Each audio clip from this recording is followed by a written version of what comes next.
Hey fellas, I'm I'm watching. I've never done the I've never done the audio for the live stuff. Have you? This is my we just started this. Can you hear me?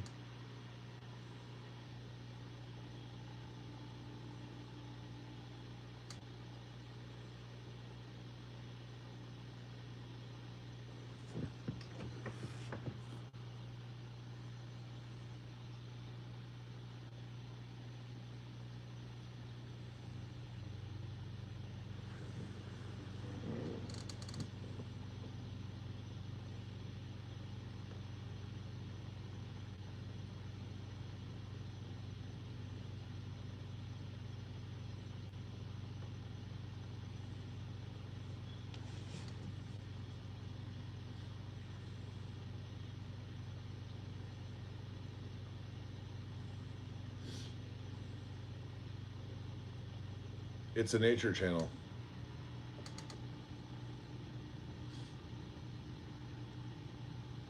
My kid and I go fishing a lot, and I know a lot about birds because I went to college and studied biology.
So I guess we're doing the audio then.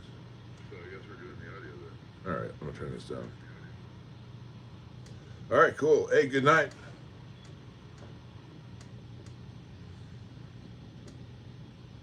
Oh, Captain Multiverse. Okay, I'm sorry, dude. Hey, all right. Hey, I'm sorry about the. I resituated myself here. No, man, I can't help you with your brother with your sister's operation, homie. I broke myself. Can I have some money? All right, Captain. See you, dude. Yeah, no kidding. I don't kick this dude out. I gotta figure out how to kick this dude off. Never done this before, so whatever.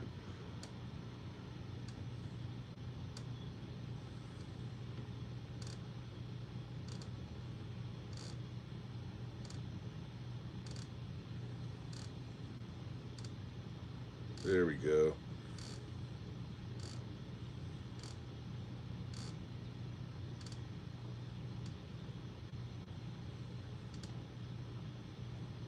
Adios, amigo. I don't know how to say goodbye in Indian or in what do you? I don't know what you speak, but hey, come back. We'll talk.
All right, I switched the microphone on. Can you hear me?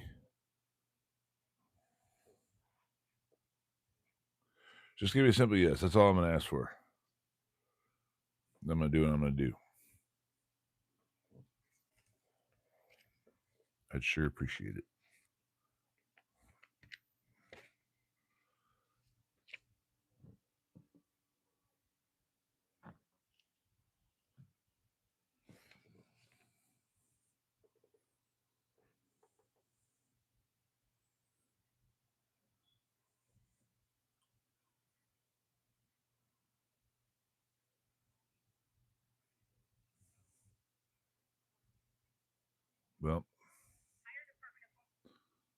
Well, I guess I will.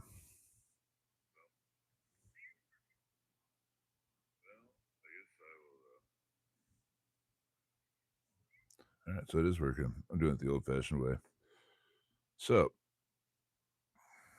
thanks for coming. I'm just going to do this thing, and I'm going to keep this thing off to the side of me, and hopefully it'll catch my eye, and we'll be able to figure out what's what. So, I just got tired of typing. I got a bad hand. If you've been to the channel, you know this.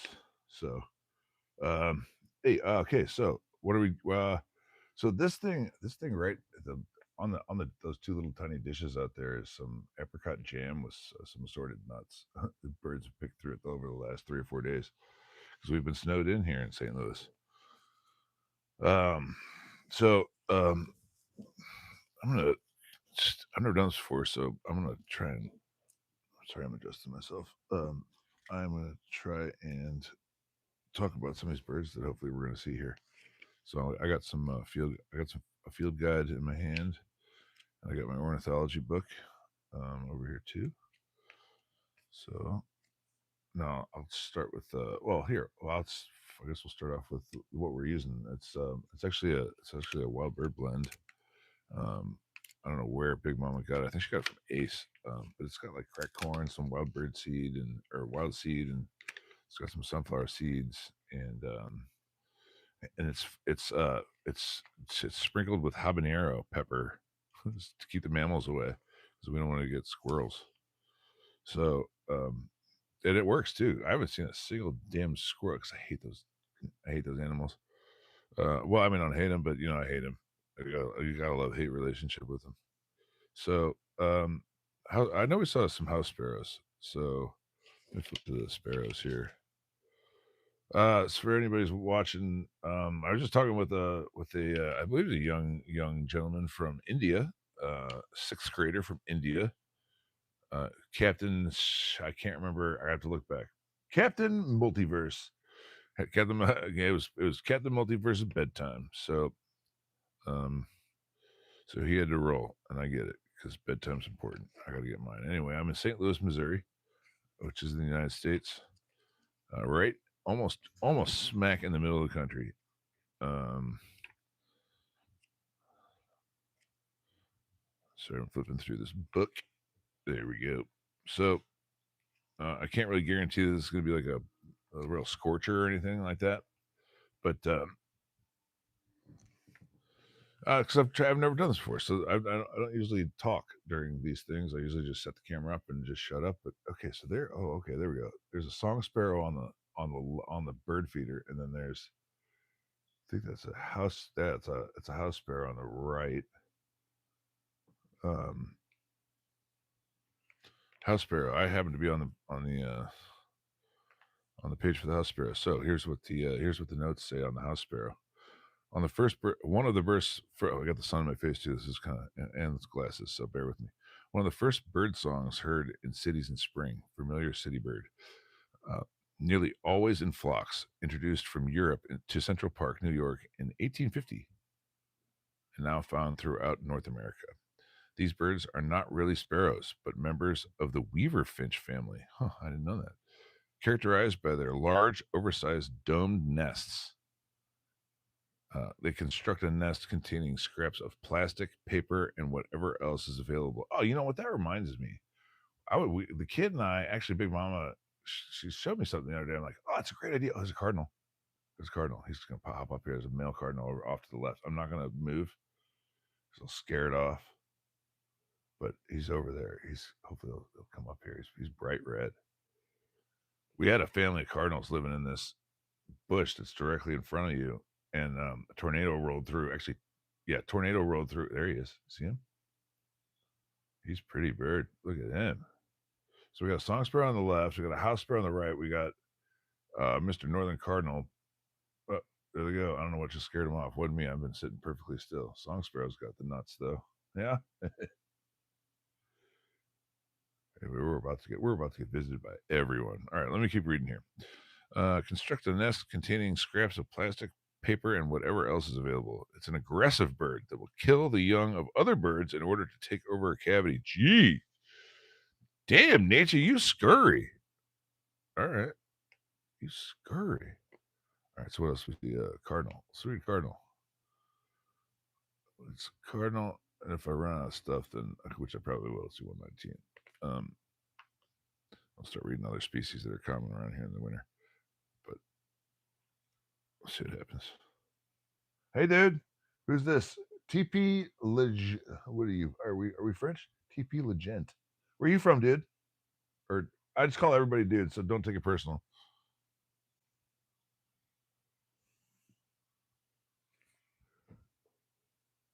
Asif speaks. Hello, back to you. Reading about birds, man. I've never done this before. But I usually just turn the camera on the thing and just do the thing. But here we are. I'm reading this time. So it's separated the male from the female cardinal. They're not even on the same page or on the like adjacent pages either. This book's kind of whatever. So here we go. A familiar backyard. We're talking about the cardinal. We'll let the ladies go first. Let's talk about the female cardinal. A familiar backyard bird. Look for the male. Sorry, like I said, the sun's in my eyes. Look for the male feeding the female during courtship. Oh, isn't that nice? He feeds her during courtship. That's okay. Hey, let's see. Hey, look, we kill ignorance in this house. The male feeds the young of the first brood by himself, while the female builds the second nest. Boy, she's busy. The name comes from the Latin word cardinalis, which means important. It's very territorial in spring. It will fight its own reflection in a window. Gee, damn, nature, you're scurry. Non-territorial during winter, gathering in small flocks of up to 20 birds. Both the male and the female sing and can be heard any time of the year. Listen for its. I'm not doing that. What's a cheer? Shut up, dude. Territorial call in the spring. That's the female. See the male's on 240, 245. Pursuer cute. Yo. All right, 245. Reading about cardinals, man. Call everybody man and dude. Doesn't matter. It's just I know it's 2026. I don't care. It's just what I do. What does it say? 245? Yeah. 245. It's either 245 or 243. My eyes are going bad. They've already gone to bed. All right, dude. Let's see here. There we go. Is that it? No, that's a tanager. This is a cardinal. They're both red. All right. So here's the male cardinal. I'm reading off the male cardinal. He just flew away. He was just up there. They're both up there. Hey, look, we're trying to the kid and I, the little Lick and I, the Ick boys, we're trying to build our base here. We're having fun doing it, man. We're really having a lot of fun doing it. So hey, subscribe and to the channel if you like it, and come on back and visit us, man. I don't really these just kind of what I do, dude. So anyway, on with Cardinal, the male. These are house sparrows. They're sneaking out. Oh, they're all on the ground. They're gonna come to the feeder in a bit. We're gonna just get mobbed with birds here in a bit. Again, familiar. Oh, it's just the same. It's copy paste. It's Control C, Control V on this thing, dude. They're okay. There's a starling. All right, I might. Not. It's all right. So I'm just scared everybody away again. So they all fly over to this tree across the street, and they sit there and they wait and they watch, see if it's safe to come back. See, everybody's coming back. Here comes a big fat starling.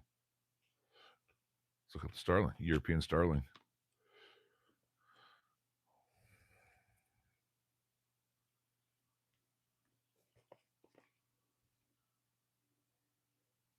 Oh, there's a Eurasian tree sparrow right down there to the right. I don't know if you can see that. See, the difference between the Eurasian tree sparrow and the house sparrow is that the Eurasian tree sparrow has these little Elvis sideburns on the side on his little cheeks. And is that a card? No, it's not. So it just looks like a house sparrow with little Elvis sideburns on it. All right, we're gonna look up the European starling. God, that's another just a pain in the ass bird. European starling. Here's the note. A great songster, this bird can also mimic sounds. Sorry, there's a period there. This bird can also mimic sounds. Often displaces woodpeckers. He kicks them out of their house. So there's a starling right there, hopping up to the thing. Look at him. I'm not a fan of starlings, but whatever. Here we go. On with starling. Often displaces woodpecker, kicks them out of their little holes. Woodpeckers, chickadees, and other cavity nesting birds. They can be very aggressive and destroy eggs of uh, or young of other birds. The bill, his beak, changes color with the seasons: yellow in spring and gray in autumn. Jaws are it's winter. But it's yellow. That guy's is yellow, so whatever. Jaws are designed to be the most powerful when opening. I've seen them do that. He was trying to. Okay, I'll tell you about it in a second.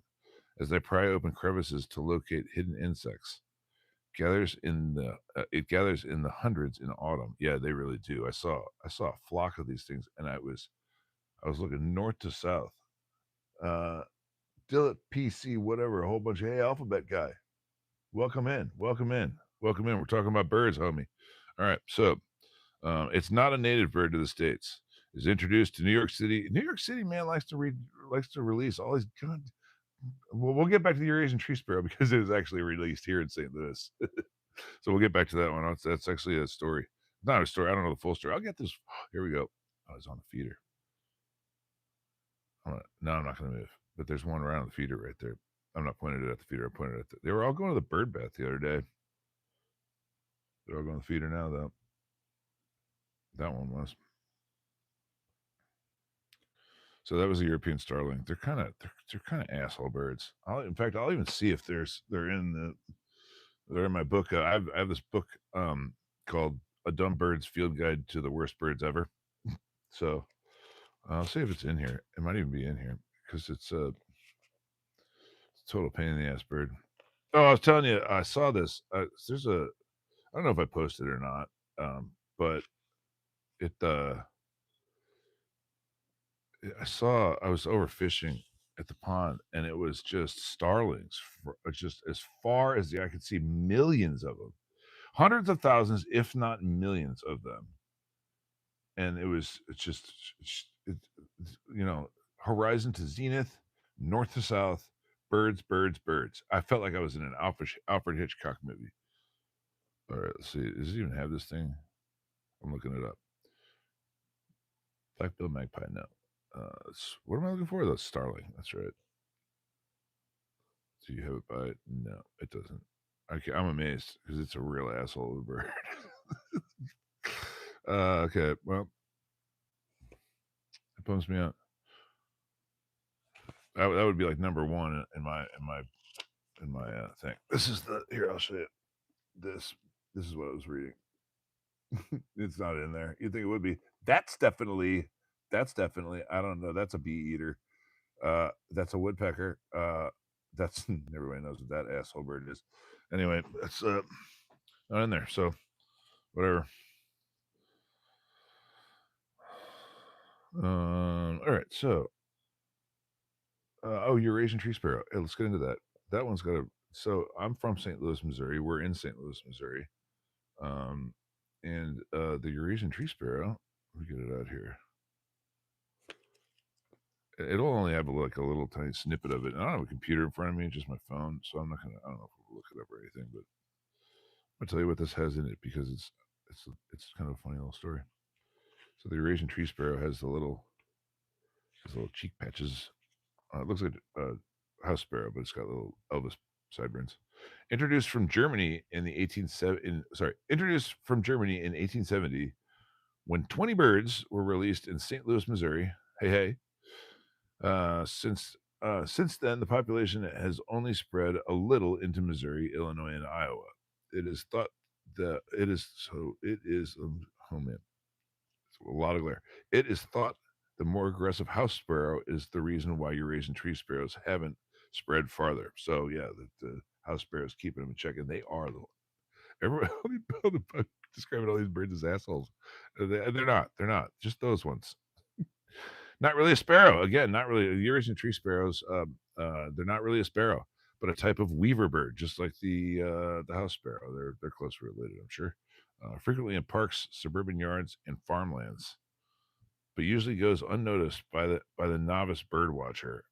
It often builds a nest of grass and small pieces of trash in natural cavities or nest boxes. So I actually have a birdhouse that can stick to the window. I stuck it up all last year. No one came to live in it. So, Shiny Grant 21. Hey, hey. Sorry, I was reading. I'm not looking at the chat here. They nothing came to live in this damn birdhouse. I even got it. I show it to you. It's right over here, but I can't fit it between the camera and the window right now. But I got one, and if something ever moves into it, I'll put a camera on it. All right, what have we seen? What else have we seen? Oh, it's a starling. Okay, what else have we seen? Junco. We've seen dark-eyed juncos. Junco, dark-eyed.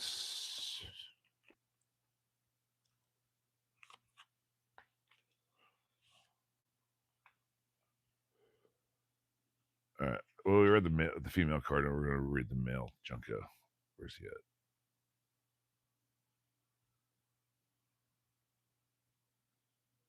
$185. Oh, it's just like I was just right there too. There we go. Dark-eyed junco, one of the most common birds in the state of Missouri. That's right. During winter, as we'll see. We're not going. We might not see a whole. Well, we might, but we might not see a lot of them because they're typically the first birds to come out. So they're like, but they don't eat the worm; they eat the seed. So the earliest of early birds gets the damn seed, and then anyone that eats the worms, especially on a day like today, is a lazy turd. Okay, so one of the most common. I already read that. Usually seen on the ground in small flocks. It adheres to a rigid social hierarchy with dominant birds chasing less dominant birds. Look for its white outer tail feathers. What is that? Is that a no? That's another house pair. White outer tail feathers flashing while in flight. Most comfortable on the ground, juncos use both feet to double scratch, exposing seeds and insects. Consumes many weed seeds. Several junco species have now been combined into one, simply called dark-eyed junco. Doesn't nest in Missouri, so they just kind of. They just kind of winter here, but they rip on out of here and they go wherever the hell they go north, and they just immediately start mating, which is that's what I do. Once I get whenever I get to home, boom. Okay, let's see here. Um, let me get a. Let me get a. Let me get. Just talk amongst yourselves for a minute. I'm gonna see if I can point this camera over here. That.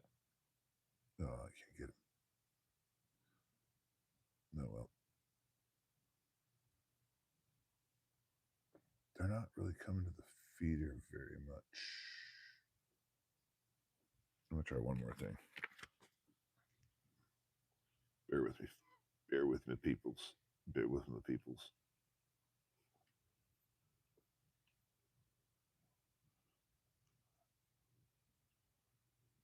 There we're at.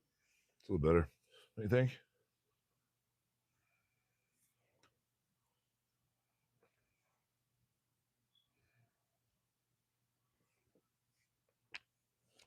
Let's see what else do we see. Oh, we saw Buick's Wren.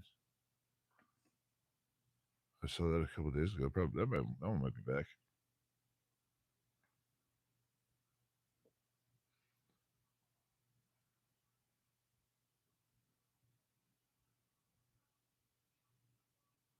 It's not even in this book. I know I saw one though. It's not even in this book. That bums me out. I don't have another field guide with me. It's got the Carolina wren and the house wren, but not the Bewick's.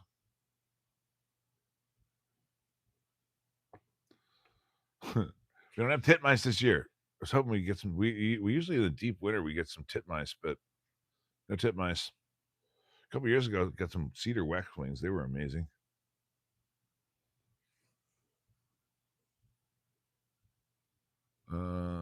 Let's see here.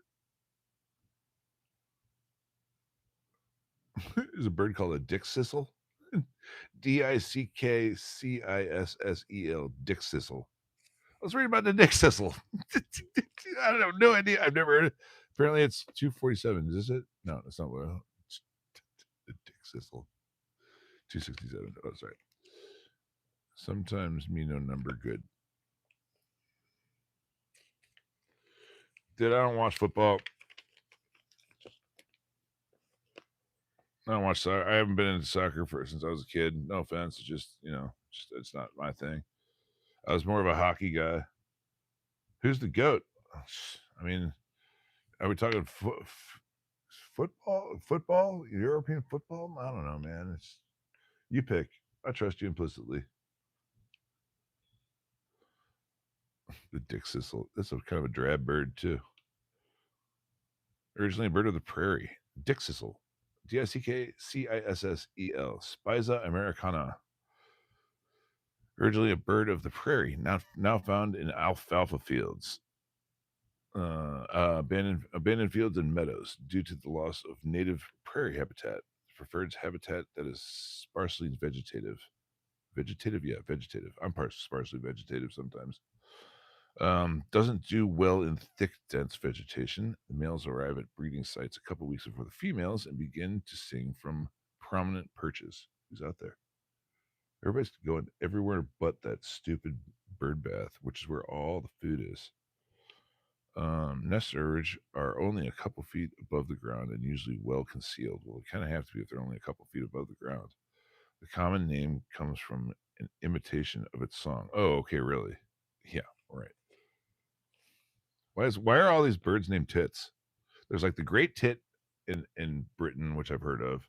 There's the bush tit. There's the titmouse. What is the like birder people have this weird obsession with tits. It's weird, guys. It's weird. It's weird. Gotta go crazy with it's like the cranberry of the bird world. You mixing cranberries with everything. Cran grape, cran apple. It's like the Brian Regan. Take it easy, cran man. It's like mixing tits with everything. Great tit, bush tit, titmouse, lesser tit, greater tit. Damn.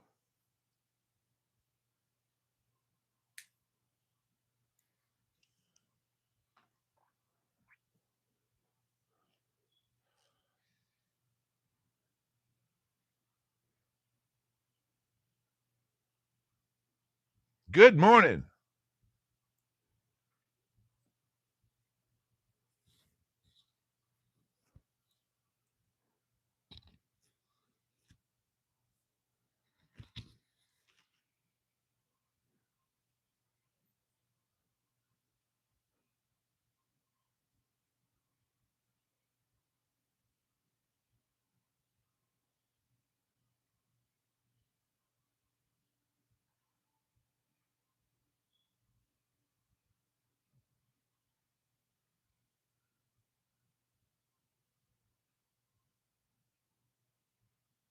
Oh, well, then good evening. Where are you?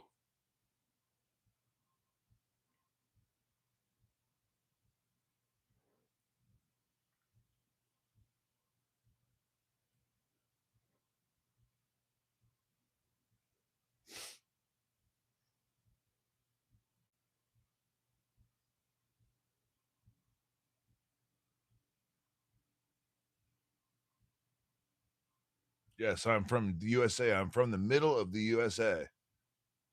My sister came to your country. We've had one other person from India this morning, maybe two. I couldn't tell with the other one, but we were talking about Tamil Nadu. My sister went to Tamil Nadu, and then I had another friend I used to play tennis with, who's an incredible tennis player from Hyderabad.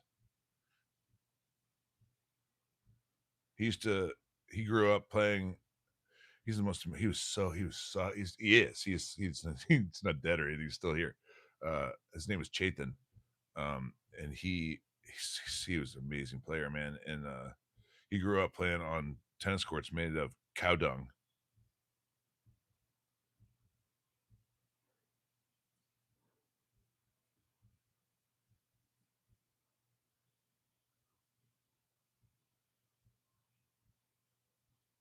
I mean, I went to school with a couple of Indian kids, but I'm afraid I'm not really acquainted with any Indian folks right now.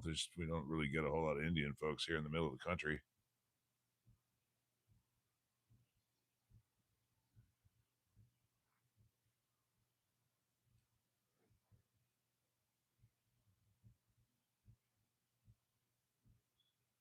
Hey, Jay Fishing. Hey, man.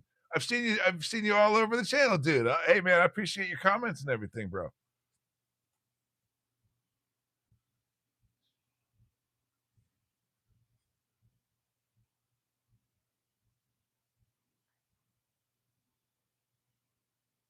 I don't really know that much about India.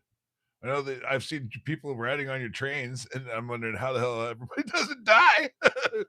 uh, I've seen people. Hey, man, you're the man, dude. You're the governor. Jay Fishing. Hey, hey, look, dude, my sister went there a few years ago with her boyfriend at the time, and they got some pictures of some Indian gentleman paving a road with some asphalt, and it was amazing that they got it done with the tools they had. But it's like, it's you make lemonade out of lemons, and you made spectacular lemonade out of that road. So she sent me back some crazy instrument, and I opened it up and it smelled like India, and but it's downstairs. I can't go grab it. My hip's killing me, but yeah, it's this crazy like I don't even what the I don't know what the name of it is, but it's just crazy. It's just crazy. I don't know. Hey, who's this? Okay, dude. Hey there. Hey there yourself. I got snack doodle do 2.0. Stay, dude. Sorry, man. I can't read your. I can't read your. Sorry, dude. Everybody's got such weird names. 2.0. I'm gonna call you 2.0. Hey, dude. So I don't know what I was talking about. So, um, let's get back to these. Oh, saw one of these. Here we go. Morning dove. Morning dove. Those are some. I call them hawk food because they're so boring. They're such boring birds. They're such boring birds. Name come from the mournful cooing. Yeah, duh. Like I'm about to die because a hawk's about to eat me because I'm hawk food. That's what I'm good for. A ground feeder. Yeah, so hawks can see me from the air with their two fovea. We can all go into the ovia if you want to. Hey, what's up, dude? What's your question? Sorry, I was reading down here. What's your question? I'm fucking with you, man. I mean, excuse my language. I'm sorry. I try not to do that. Throw something in the swear jar.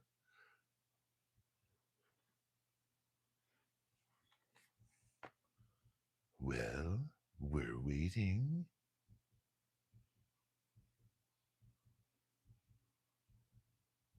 All right, dude. Let me read. I'll look back down for you, and I'll answer you whatever question you have. I got an answer. If I don't have the answer, I'll get the answer. One of the few birds able to. There we go. Here. Oh no, there we go too.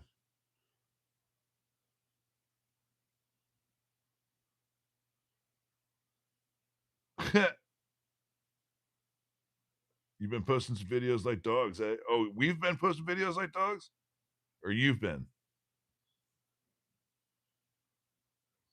MARK, baby. MARK. Yeah, dude. I mean, it's so bad when you're doing with somebody you like, somebody you love.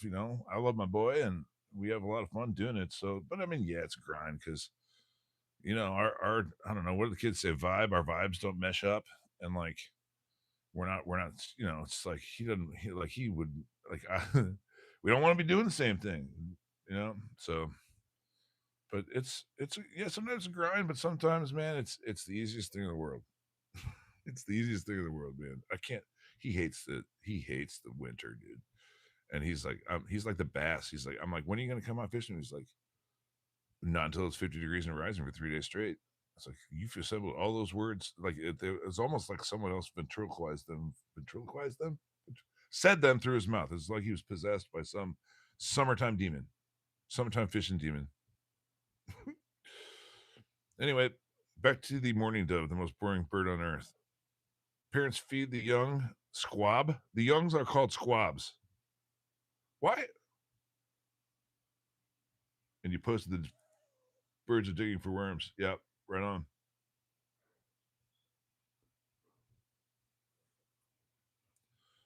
Uh, what's the question though? Well, you said you had a question though. What's what? Hey, Eck boys, I have a question. What's the question, bro? I want to answer a question. I'm dying to know what the question is.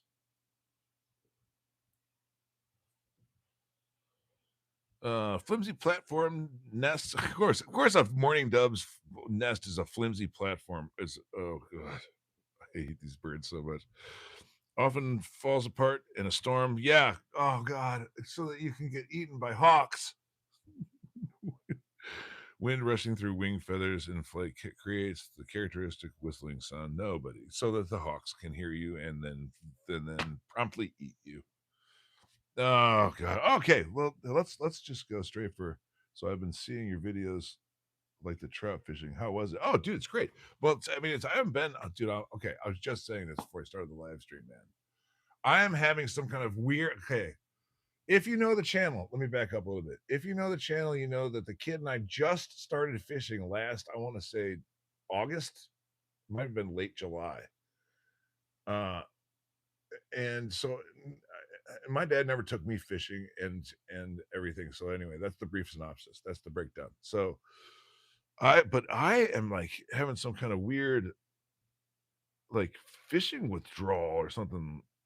Like I'm like I need to fish or I'm gonna die. So, but what I have been doing is I'm getting into I think I'm gonna get into the lure making business because with my if you've seen my videos about the lure about the trout, dude, they love the lures that I make. Like my mom got me a thing for like my birthday or something. It sat in the corner for like 4 months. It didn't do it didn't do anything. What do you want? Eight like my hello, bro. Where are you from? Oh, I'm in St. Louis. I'm in St. Louis, Missouri, middle of the USA. Support you, bro. Yeah, I'm gonna come on down. Just I'm kind of supporting myself right now. Okay.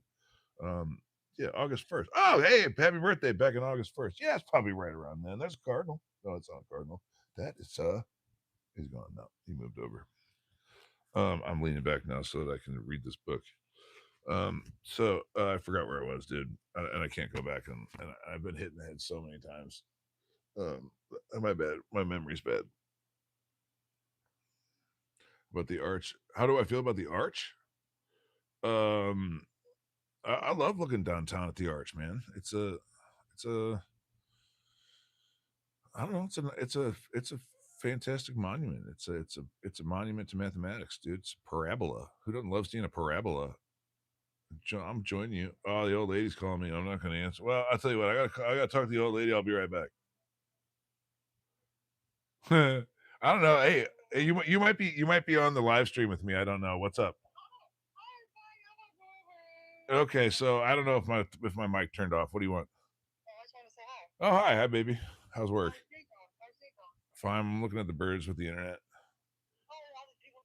Yeah, dude, it's a couple kids from India and other people, and then I got a regular on here who's saying hi and got a question I don't know. Oh, I don't know the answer to, or you can ask. I don't know. So yeah, dude, looking at the birds. Might go over to the Kirkwood and see if they have any like a hole big enough to fish out of. Because I swear to God, if I don't fish, I'm gonna die. I'm sure it's causing other issues. Yep. I would like to see you out of the house. Me too. Me too. Did you answer the money yet? Gotta go. Bye. All right. So, oh, please. Okay. So, please speak slowly, dude. I'll try, but my dad says the same thing too. But all right, I will. I will speak slower. Jeez, I will. I am a kind of a quick speaker by nature, though.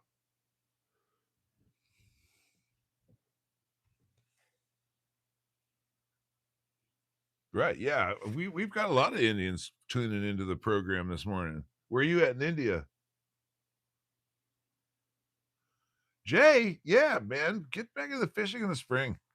This is it's kind of like for this sitting here now. It's for the birds, dude. But they're going to start letting us take the Missouri Department of Conservation. It's going to let us start taking trout home. It's out of the pond. They don't let us take it home now. Right now, you got it's all catch and release. But that changes on February 1st, and I believe I believe the day before on January 31st, the day before is going to be like 7 below on the Fahrenheit scale. I don't know what that is for the European units, but the you know uh I'm looking forward to it though. I'm usually a winter person, but this this is like we just got 12 inches of snow the other day, which is that's usually what we get in 3 years here in St. Louis. So whatever. What's my name? My name is Matt. I also go by the Big Ick. My kid's the Little Ick, and we're the Ick Boys. I'm probably wondering why we're called the Ick Boys. Well, Ick is the first 3 letters of the word ichthyology. Ichthyology is the study of fish and fish-like creatures. And we go fishing a lot, at least in the summer. We do. I do in the winter. But yeah, yeah, there's a sparrow. Yep, for sure. We got house sparrows. You're raising tree sparrows.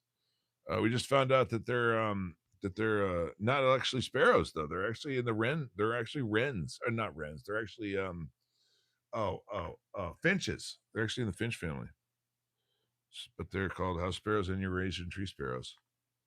I was just reading about the mourning dove, and it's the most boring bird on the earth. And now we're going to read about what eats the mourning dove. One of the most awesome birds on the earth, the red-tailed hawk. Where are you at?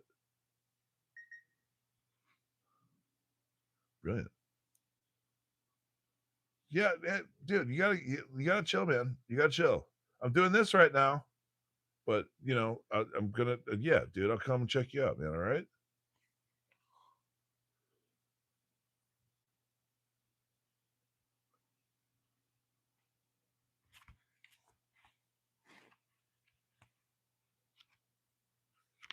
Yeah, there he is. God damn, it's a beautiful bird. Red-tailed hawk. It's gorgeous.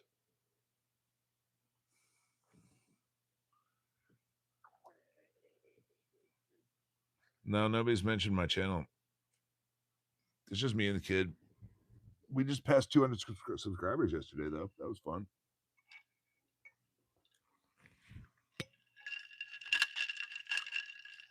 I was always a warm coffee drinker, a hot coffee drinker, almost all my life. In fact, I didn't start drinking coffee until I got out of college. I'm convinced that if I had consumed coffee, if I had consumed coffee in college, I would have gotten much better grades. I got good enough grades though. No, my channel hasn't monetized yet. I don't really care about all that though. Not yet. I just want to have some fun and put it out there. And if people like it, they like it, and if they don't like it, then they don't like it. So I hope you like it. You stuck around for a little while, so maybe you do. Red-tailed hawk. Here we go. Common hawk of open country in cities in the state. That'd be the state of Missouri, where I live, in the middle of the United States. Often seen perched on freeway light posts, fences, and trees, looking for it circling above open fields and roadsides, searching for prey. There are large stick nests. Huh, I've never actually seen a red-tailed hawk nest. That'd be cool. Their large stick nests are commonly seen along roads and large trees. Nests are lined with liner materials such as evergreen needles. Oh, that's it. Such as evergreen needles. Wow, that's not a very great description. They will return to the same nest site each year. Yeah, that's what the cardinals do too. Doesn't develop red tail until the second year. That's a gorgeous bird. Shin Chan, good morning or afternoon or evening, wherever you are. Where are we at here? I don't know any Hindi.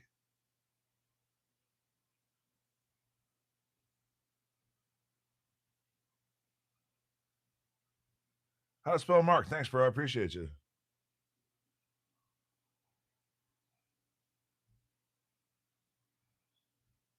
Bangladesh. I'm in the USA, baby. Right in the middle. Shin Chan, good morning. We already said hello. My watch time is not complete. Sorry to hear that. How is complete? Oh man, your English. We're gonna have to work on your English, homie. We're gonna have to work on your English. That's okay. We're gonna get there. We'll get there together. We will get there together. Oh, I see what you're doing. Okay. All right, all right, all right. All right. How to spell Mark? Gotcha, dude. Right on. Yeah, you like to you're kind of you're doing that. Okay. Right on. Oh, I finished the red tail. It's a beautiful bird.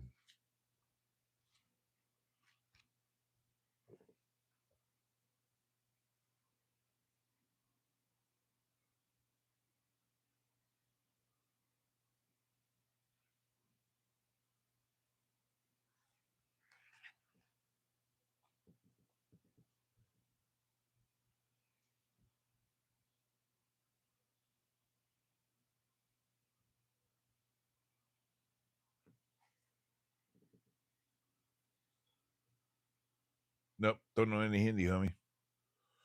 English is my first and only language. Well, I mean, I guess I know bad English too, if you're gonna count that. Pig Latin. I took a little bit of actual Latin, but all I know is the bad words now. And same with Spanish, and same with French. I couldn't get around. I couldn't get around. I could just all I could do is be probably say the wrong thing and be taken hostage or something.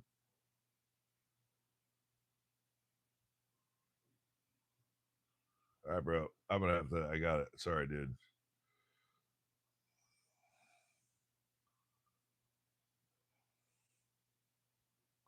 Bro, yeah. And, how old are you? How old are you? What do you need help with? Be specific. Be specific. Have you been kidnapped? Have you found yourself underwater in your mortgage? You need money for a hot dog?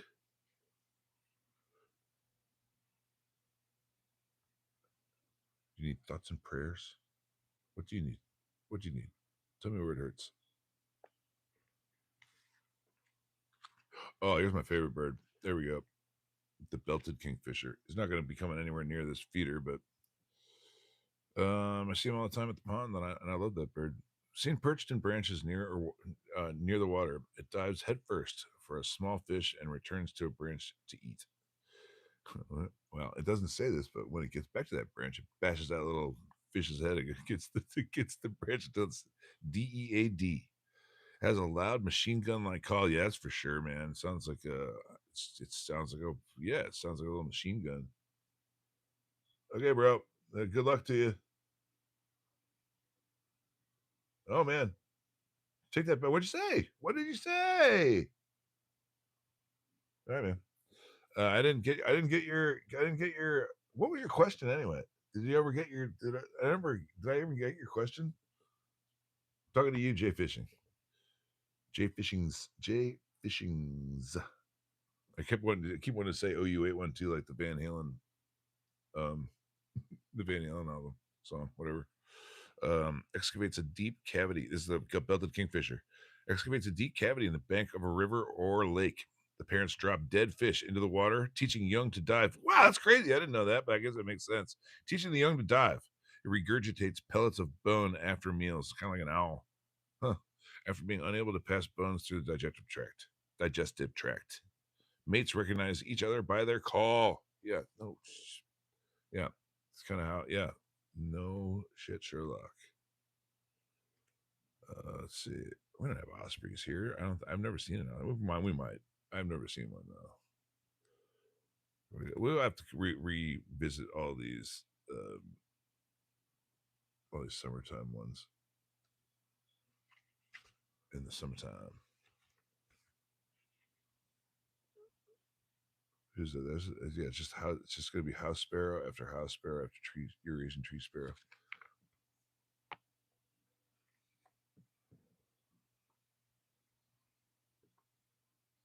Vaya con Dios.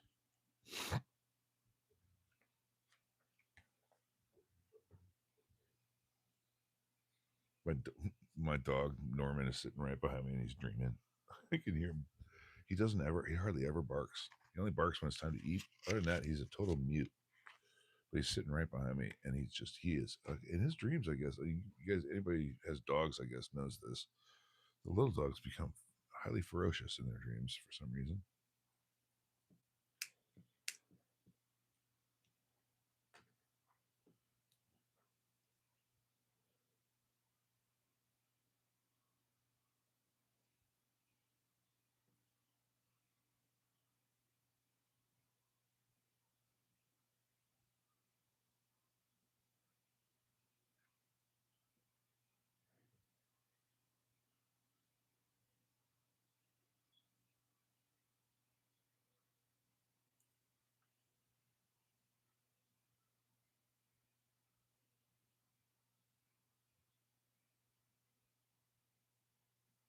Oh, the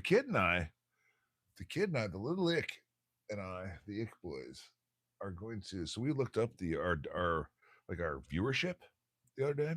It's yesterday, the day before. I don't remember. We've been snowed in and bored, so we looked up our viewership demographics, and of course, most of our viewership comes from here in the states, but and then Canada. But a fair amount of you are watching from like the UK and like went down to the bottom of the list. Like Uzbekistan is down there. Like, oh hey, what's up there, Uzbekistan? So yeah, so I printed it out, and the little kid, the little ick, and I are going to. I printed it out, and I gave him a pen, and I'm like, here for each of these countries, I want you to write down something interesting about them. So he like for the first time in a while, he's sitting down, he's like excited to learn. School just school. I get it, man. He's 9, and he's like fully spasmatron 9. Yeah, yeah. Yeah, they're out there, fat ass doves. So um, I forget what I was saying. God, my speaking of the ADD, it's so bad. It's like I think it's contagious from these two.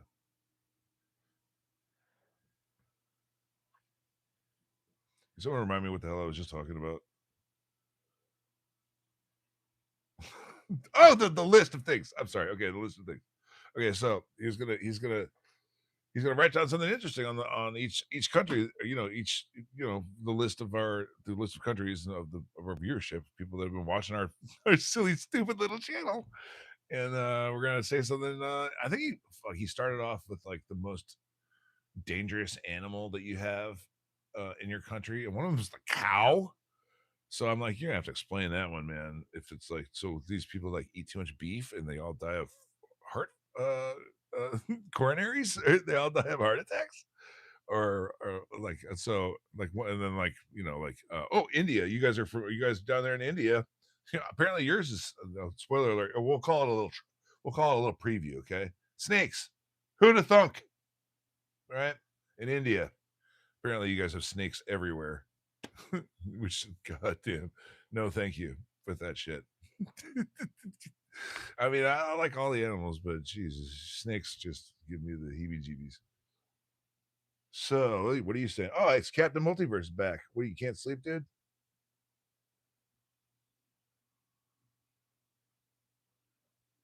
We got a crowd now, apparently. There goes a starling. It's a fat starling on there.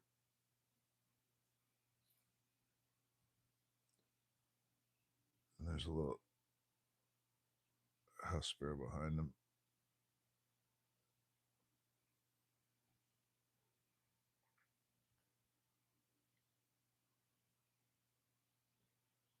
Yeah, well, I mean, like, I hope we're making fans, man. I mean, I'd like people to subscribe to the channel, but I mean, really, we do it for us, and we're having fun and stuff, and we just kind of stick it out there, and hopefully you guys like it too. But you like it or you don't. It's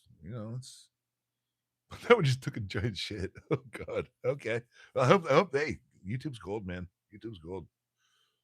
Hi, cute Canadian girl. Oh baby. Hey, hi, Canada, America's hat. How you doing up there in the Great White North?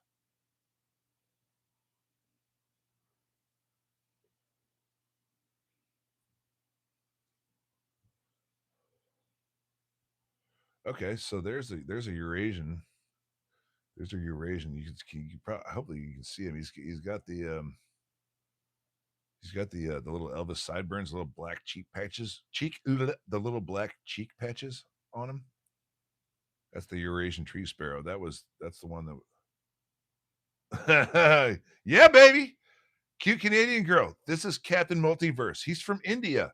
He's a nice kid. Apparently, he's having trouble sleeping. You guys go talk amongst yourselves. Big Ick the matchmaker. Oh, love is in the air. It is. It is almost spring. Man, it's cold. It's cold. It's going to be like seven degrees Fahrenheit. I don't know what that is. And the C sub for no, it stands for Celsius. That's what it is. I'm just joking around. I'm busting your balls. It's -7 on the Fahrenheit scale. We don't pay attention to the Celsius scale. I'm sorry to say. So I can't tell you what it is in metric, but it's gonna be. It's. We can all agree that it's gonna be a truckload of colder than shit. Oh, you will. You will, youngster. You will. You'll come to really appreciate sleep, especially when you have your own children. If you ever have your own children, because they won't let you sleep, and you'll be like, "Oh my god, I can't believe when I was my own child and I was stupid and I said I didn't like sleep." Well, I don't know what time it is there now, but wait, you wake up at 11 p.m. You think you mean what? Oh, still awake at 11 p.m. Gotcha now. All right, that makes sense now. I got to remember that English is not your first language. Someone was just murdering the English earlier. That's all right though. I'm sure if I gave Hindi a shot, I'd just I'd be terrible. Yes, I'm young, but I like sleep. Yeah, well, I mean, it's like you hit a point when you're a little kid, like you don't sleep, and then like you become like a little adolescent teenager, and it's like all you do is sleep.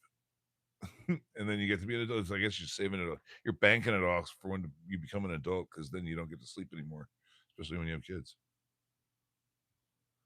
Sleep is your enemy. Make better enemies, homie.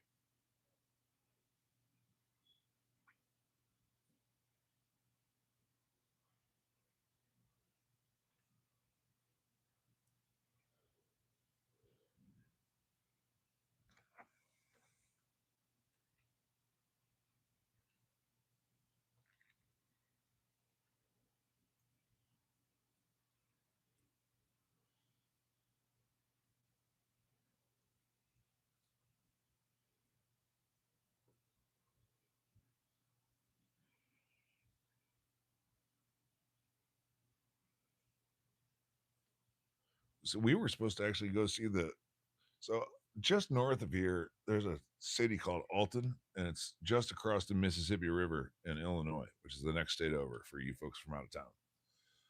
So right down the middle of the United States, there's a big fat river. It's like the Amazon in the South America and in Brazil. It's in North America. It's called the Mississippi River. Okay, it starts way up in Minnesota, which you guys might have heard about. We don't get political on this channel, but you might have heard about Minnesota. It starts way up there as a little spring.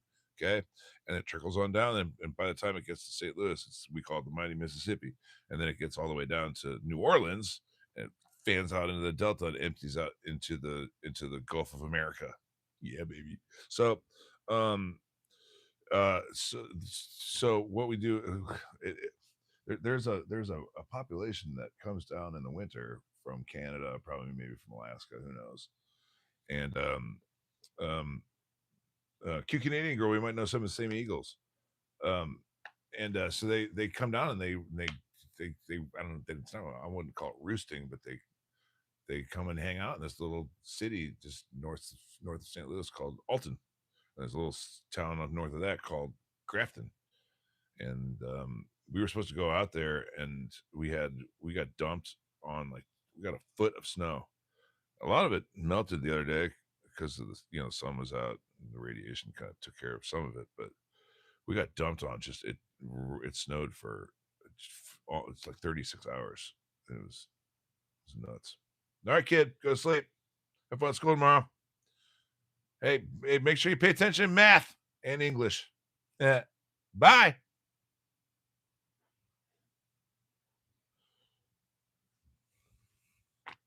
So we were supposed to go do that, but we got dumped on. Where I was going to go up there with a buddy of mine who's a photographer.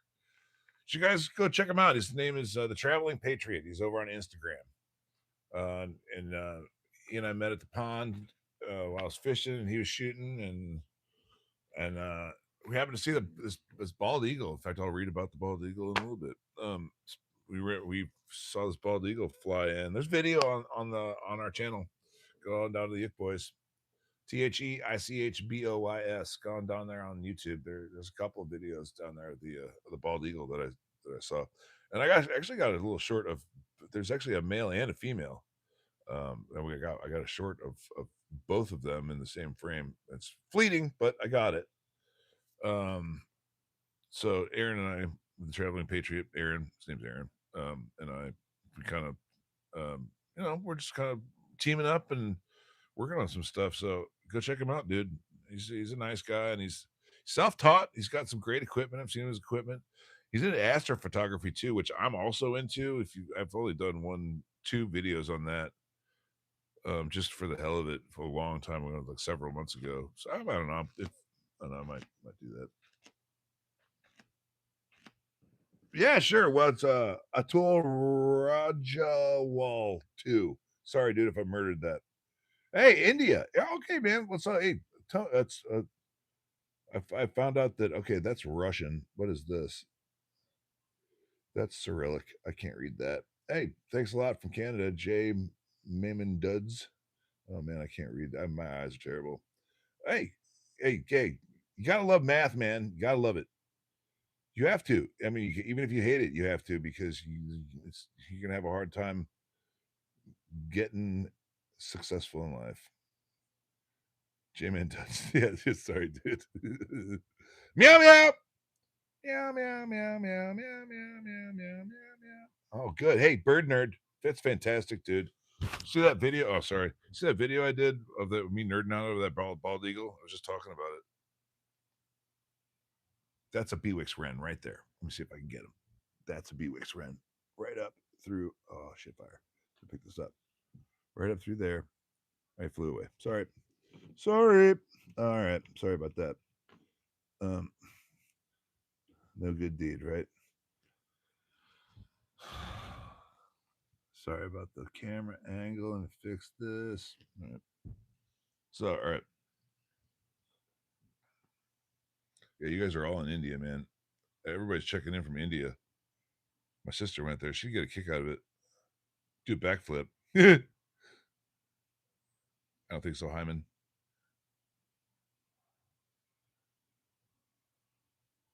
I'm in St. Louis, Missouri, USA, baby. It's currently 11:25 a.m. in the morning.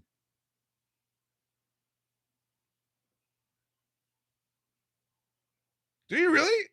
J-Man dudes. J-Man dudes or J-Man duds? I don't know. But hey, dude, that's awesome. That's fantastic. I want to go through this because I'll come over and check you out, man. If you have that, dude, that's something to see. Oh, your parents are coming. Okay, bye. Unemployment. Oh man. Bye. Oh, bye. Yeah, totally do that.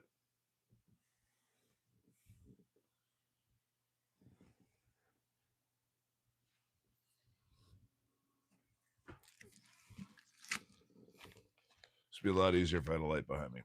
I will make that adjustment for tomorrow. So let's learn about birds, baby. Some 150 million years ago, a small bipedal reptile lived among the dinosaurs. Its stiff scales eventually became soft feathers. Its leaps and short glides led to graceful flight. Feathered insulation enhanced control of a high body and temperature, increasing activity and endurance. Mastery of flight opened a world of ecological opportunities. A new group of vertebrates, the class Aves, evolved.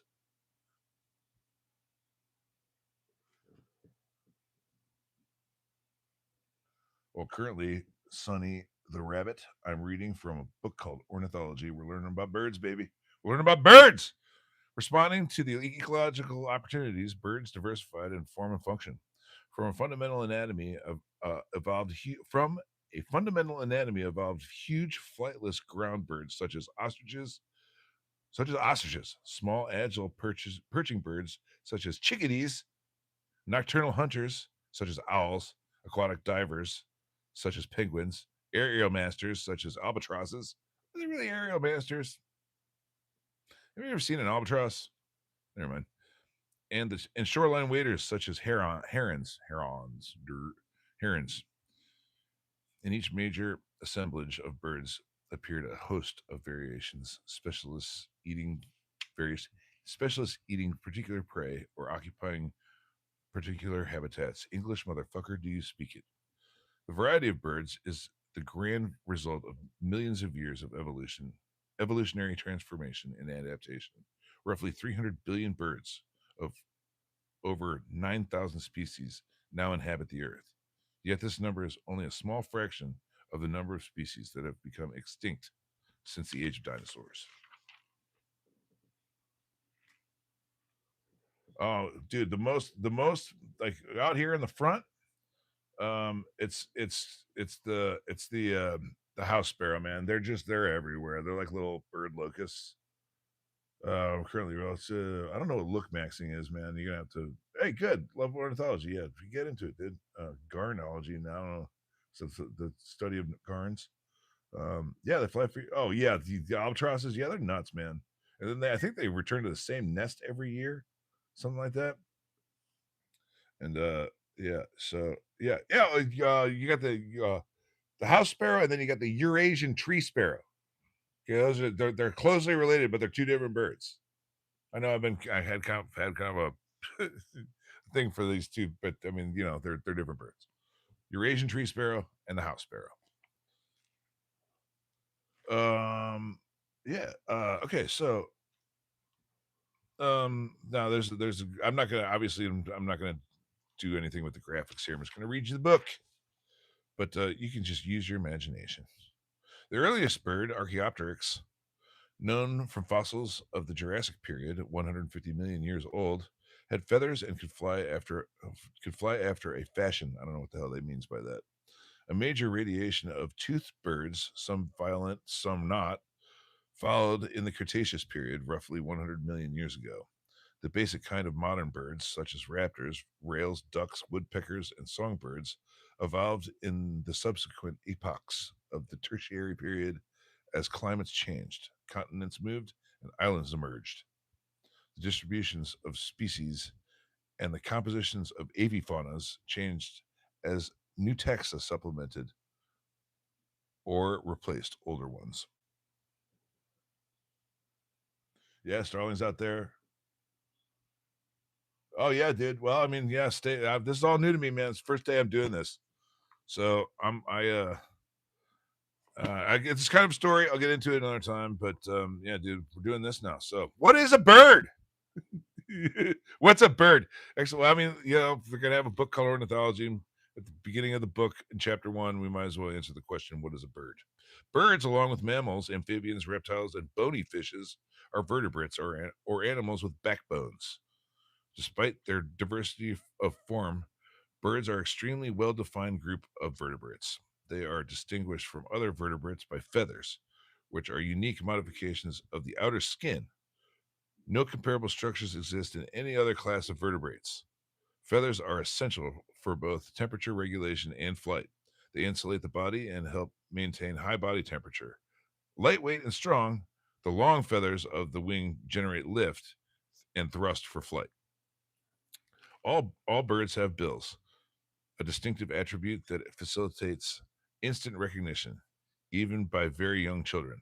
Anatomically, the avian bill is a protuberant pair of toothless mandibles. Okay, so a protuberant just means it's sticking out of their face. Protuberant means they're sticking out of their face. Toothless, I don't know what that means. Mandibles. It's like a limb, covered by a horny epidermal sheath. It's just it's hard, dry skin. Although its form varies greatly, the avian bill has no exact parallel among other vertebrates. Only that of the duck-billed platypus of Australia even comes close. And that's a weirdo, the duck-billed platypus. Birds are feathered flying machines. Their wings and their ability to fly are familiar attributes, but are not diagnostic features. Bats and insects also have wings and can fly. Nevertheless, the entire avian body is structured for flight. Bro, yeah, I'm starting to think that you might need it to go. All right. Say, hey, Angela Galstian. Good morning. My old lady's name is Angela. Bend over. What am I? You bending over? Bird's the word. Okay, nobody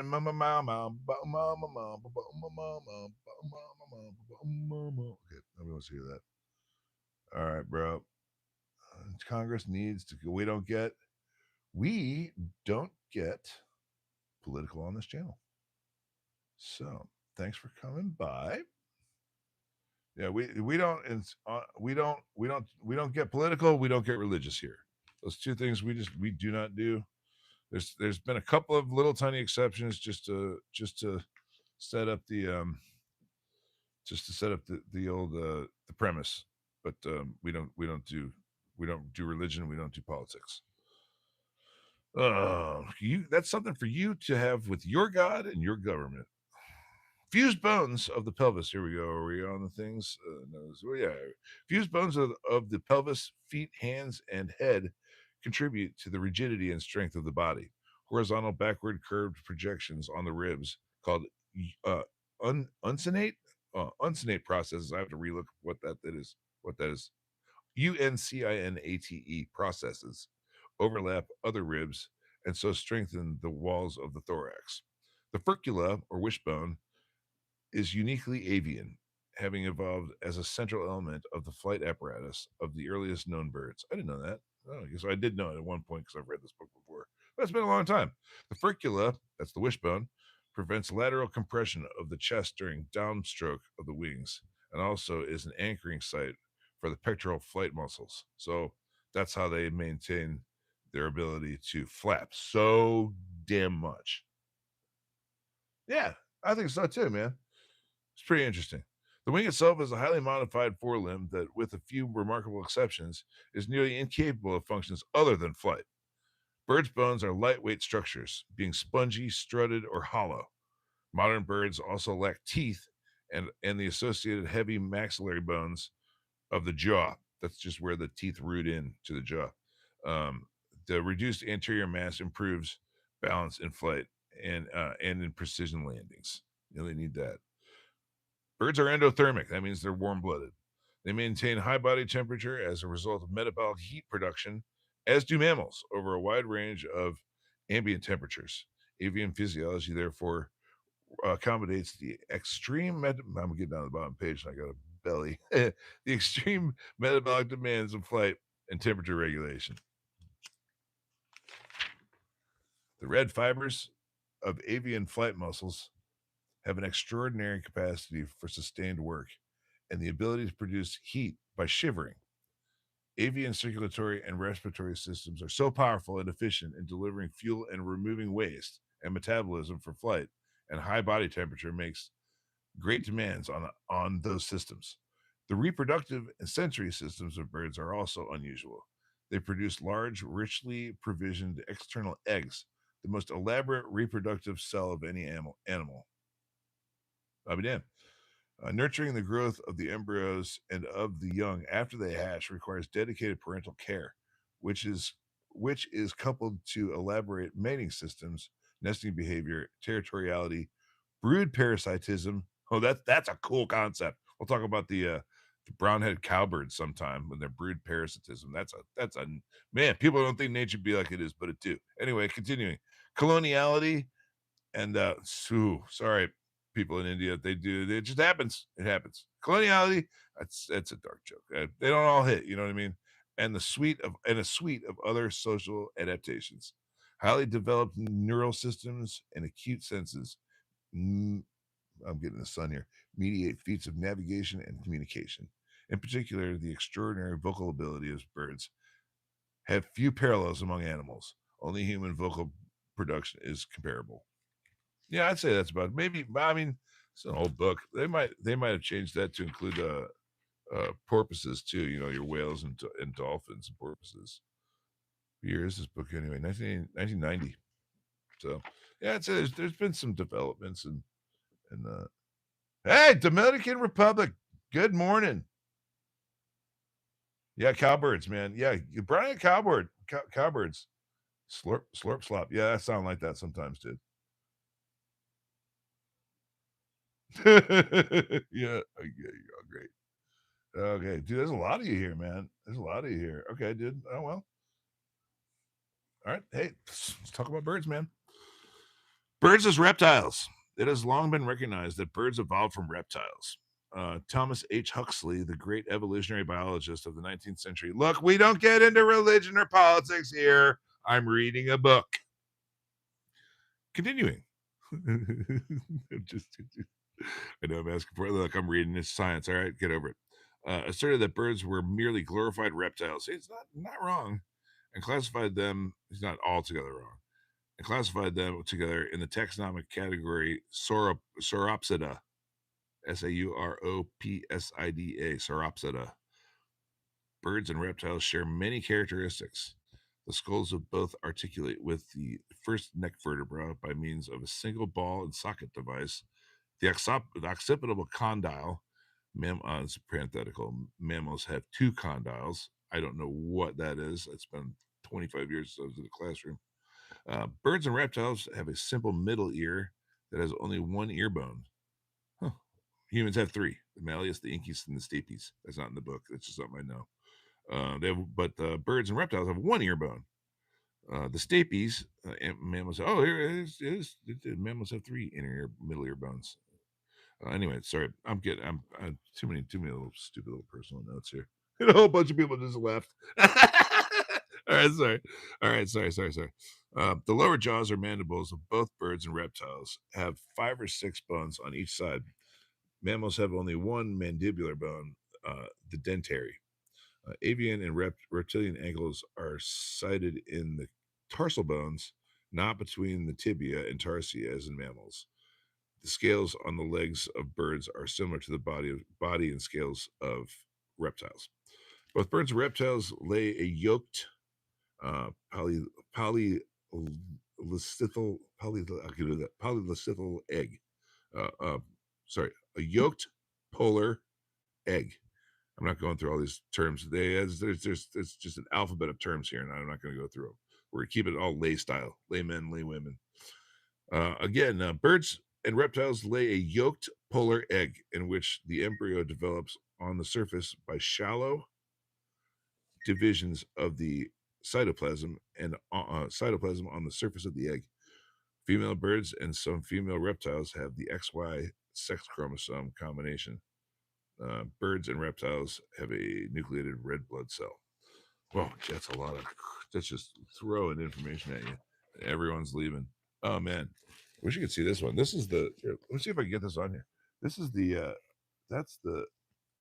It's all the beak shapes. I think this might have been the Galapagos finches studied by Darwin. But just the all the different shapes of beaks you can have in the.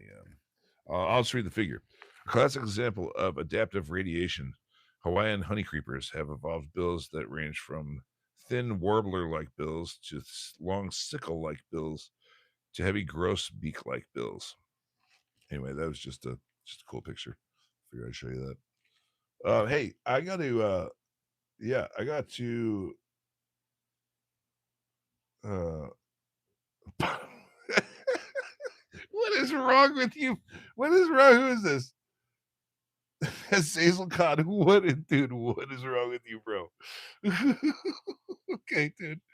All right. Hey, I have to. I gotta take a break from this for just a quick second. So you guys are just gonna have to watch the birds by yourselves, and I'll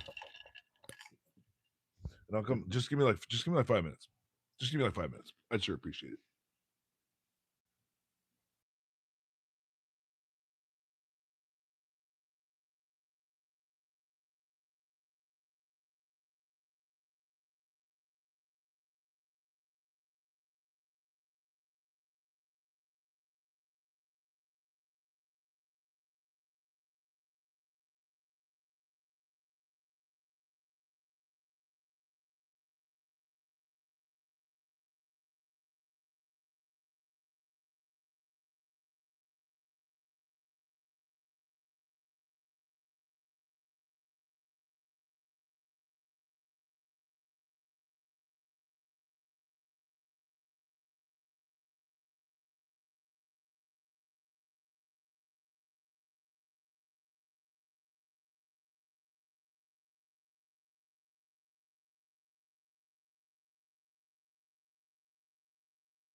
All right.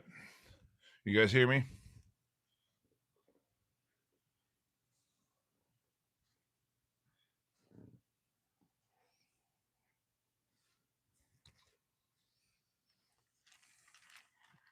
Brilliant. Brilliant. All right. Sorry. I had to. Yeah. Okay. Yeah. So I had to have a smoke break. So what? There's that. And then, like, my phone was about to die and, could have got some slack. All right. Here we go. Let's see. Birds. Where are we at? I'm just going to start on the top of this page, including aerial scavengers such as gulls. What were we talking about here? Jeez. Shaving that. Yeah, everybody, we're all from India here for some reason today. It's all right, man. Everybody's where they're from where they're from. Um, did I? Birds is okay. Um,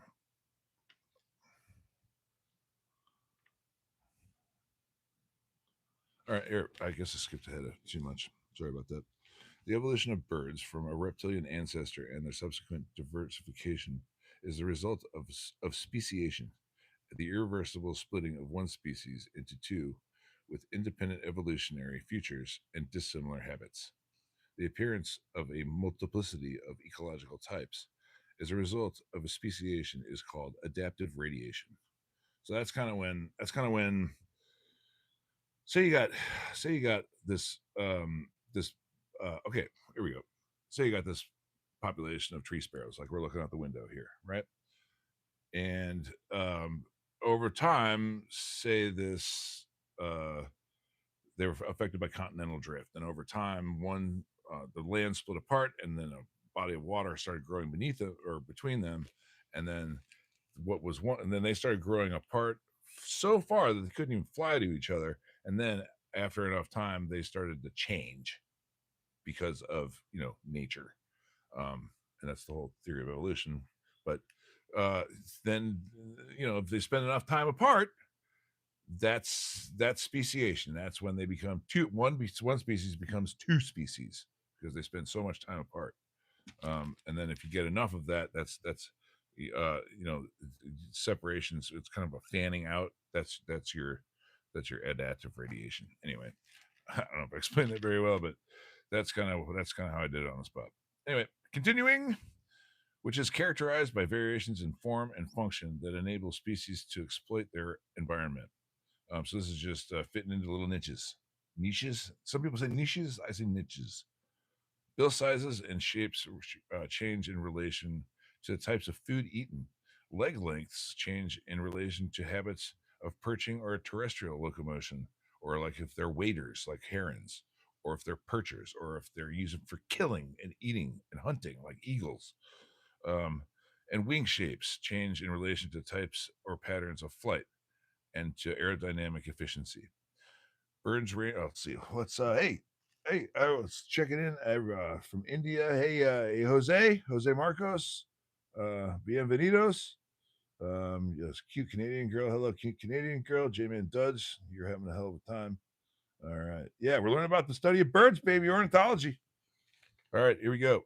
Where's I at? Birds range in size from 2 grams, which would be a hummingbird, to 100,000 grams. 100,000 grams. Ostrich. So yes, with 100,000 grams, sir. Just this ostrich, whatever. Mammals span a much greater range of sizes. A few of them are constrained by the limits on size dictated by flight. Indeed, ostriches, the largest ostriches, sorry. Indeed, ostriches, the largest living birds, are flightless. The lower limits of size among birds are set by loss of heat from the body's surface. As surface area increases relative to mass, so does the rate of heat loss and the need for energy to maintain a high body temperature. So that just means the bigger you are, it means the smaller you are, the higher your surface area to body mass ratio is, the higher your metabolism needs to be. So like that's why mice their hearts beat so fast and elephants hearts beat so slow. Kind of you want to just boil it down to that. Anyway, modern shorebirds are reflecting of adaptive radiation are a myriad ecological types. Some people say myriad of, some people say myriad, and then the word. I don't. It just doesn't sound right. Myriad ecological types. whatever. That's English. That's not biology. Definitely not ornithology. The ancestral shorebird has evolved into a host of forms, including aerial scavengers such as gulls, plunging divers such as terns, and pirates. Hell yeah, pirates, baby. Sorry, pirates such as skuas. I don't know what a skua is. Skua. Skua. Never heard of that. As well as a host of waders, including sandpipers, plovers, turnstones, stilts. Who names these freaking things? Oyster catchers. Oh, because that takes so hard. That's difficult to do. Catch an oyster. Get out of here! There's a squirrel out there. Yeah, hey, what you guys want to watch the squirrel? I'll chase that squirrel off. You let me know. You want to see the birds? You want to see that stupid squirrel? All right, all right, all right, all right, all right. Where is that? Oyster Coot names a stupid thing. Snipes. Now, snipers, that would be terrifying. Snipes. Woodcocks, of course. I wouldn't want to cock any other way than Woody. Curlews and godwits. Jesus. Godwits. Curlews, woodcocks, snipes, oyster catchers, turnstones, plovers, sandpipers, and stilts. Birds have the stupidest names, dude. What are even birds, man? Each with a characteristic bill length, shape, and curvature. Uh, as varied as the habitats as they occupy, shorebirds also include aerial. Oh, I don't know what that word is. Pratincoles? I don't know what that one is. Pratincoles. Hold on a sec. Let's see what that is.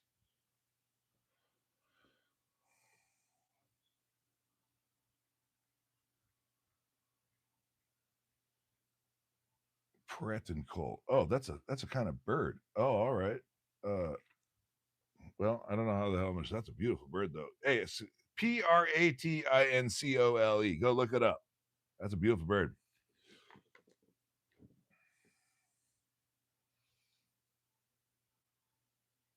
Sorry, I'm looking through the comments. Who just yeah, whatever. I don't know what I said. I'm just reading the book. Sometimes I don't read so great. I told you, I only speak English and bad English. Sometimes they mess up the two. Have you seen the snipe? Where are you from, Jay? Where you man, dude? J man dudes.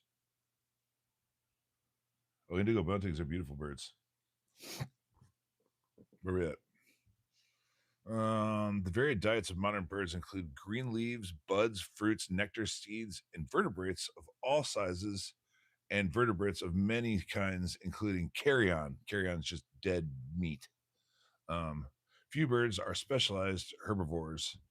Apparently, mammals have occupied most of the grazing and browsing niches, so they can't. That just means that birds don't do a whole lot of. They're not herbivorous. I mean, they eat the seeds. They're not really considered. I don't know what it's. What that means to say is that mammals are taking everything. They took our jobs. All right, sorry.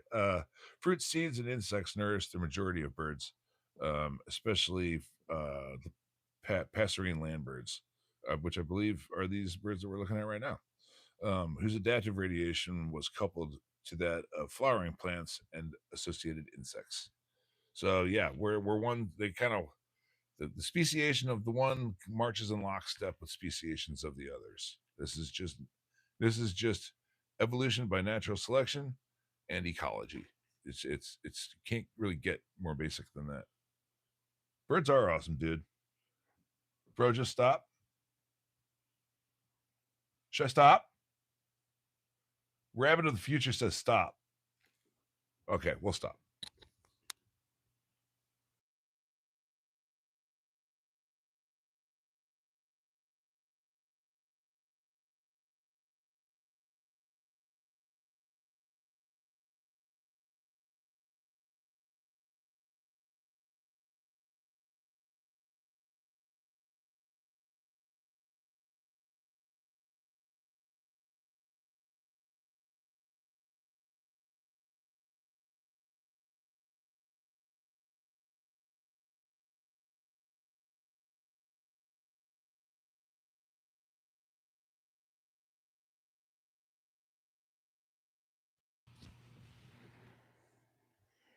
Whoa, that's I can't hide there, Hyman. That's a lot of consonants, dude. I can't say your name, homie, but I hope you're having a great day. Rabbit of the future. You were talking to Jay. You were talking to J Man, weren't you? Dude, I have a great video I just posted the other day of a great horned owl going after a little kitten, and a mama cat steps in the way and kicks this owl's ass. Go check it out. It's on the channel. It's a short, man. I forget what it's called, but I just put it up, dude. It's like it's in the last week. Go check it out.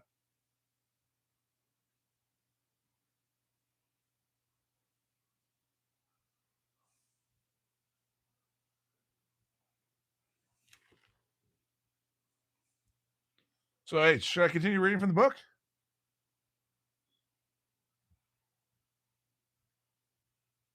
Would you like to continue learning about birds, or do you want me to tell you more about this squirrel that's about to jump up on here?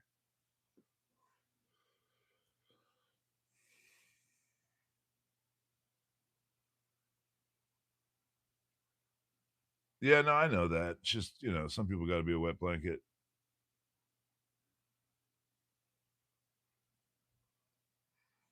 Well, it's the first time I've done this, so I usually just set the camera up and go away.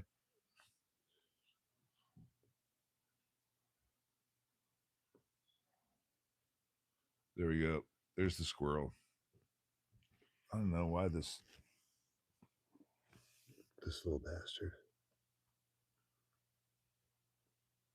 I knew that we were going to get a squirrel though.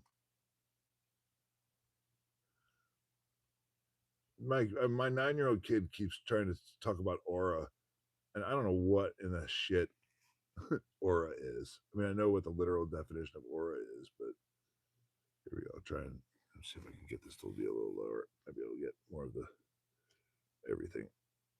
Sorry, bear with me.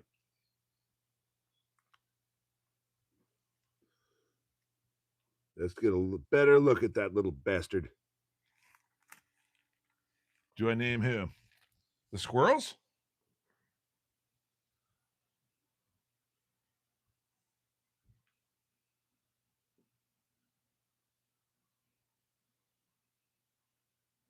All the animals? No, I just name my goldfish. I do, dude. I do. I don't name all of them, but the ones that I like are like over at the pond. I name them. If you've been to my channel, you know it's the Ick Boys. THEICHBOYS. Get on over there and subscribe and like my stuff. Or don't. I don't care. It's good, but we have fun. But there's a name. I got the Eastern Great Egret. Is his name's Esteban. Um, there's a there's a the great blue heron's name is Karen the great blue heron, and then there's a little blue heron, his name is Aaron. And the American bald eagles, there's two of them. Their name is Sam and Diane. If you get that reference, then good for you. You're not a Sam and Diane. Yeah, look that up.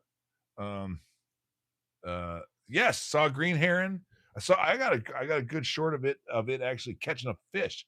Um, it's happened a few months ago, back in the late summer of last year. But um, yeah, dude, I got a short up of that green heron. I got at least one because yeah, go over there and check it out, dude. And I got the great blue heron. I have I have the great blue heron catching a froglet. So that's a little tadpole that's big enough to have grown legs. And it's one of the first videos I ever shot. It came right out in front of me and ate. And then I got the little blue heron, Aaron, the little blue heron, taking a big dump off the side of a tree. So yeah, that's all I got of that dude. Aaron. And then let's see.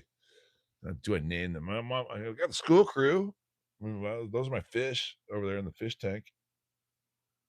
Uh, so um, so I don't know. I can't think of any. If there's any other, they escape me. It's like I said, I've been hitting the head a lot. It's affected my memory. I like Esteban, the Eastern Great Egret. Um, I don't see really the same hawk every. See the eagles I see the same eagles. The egret is the same egret. The heron is the same heron. The little blue heron is the same little blue heron. So I mean, like they get names, but I mean, like There's 1,000 geese. Actually, get on. Oh, hey, look, hey, I posted a thing the other day. No one guessed.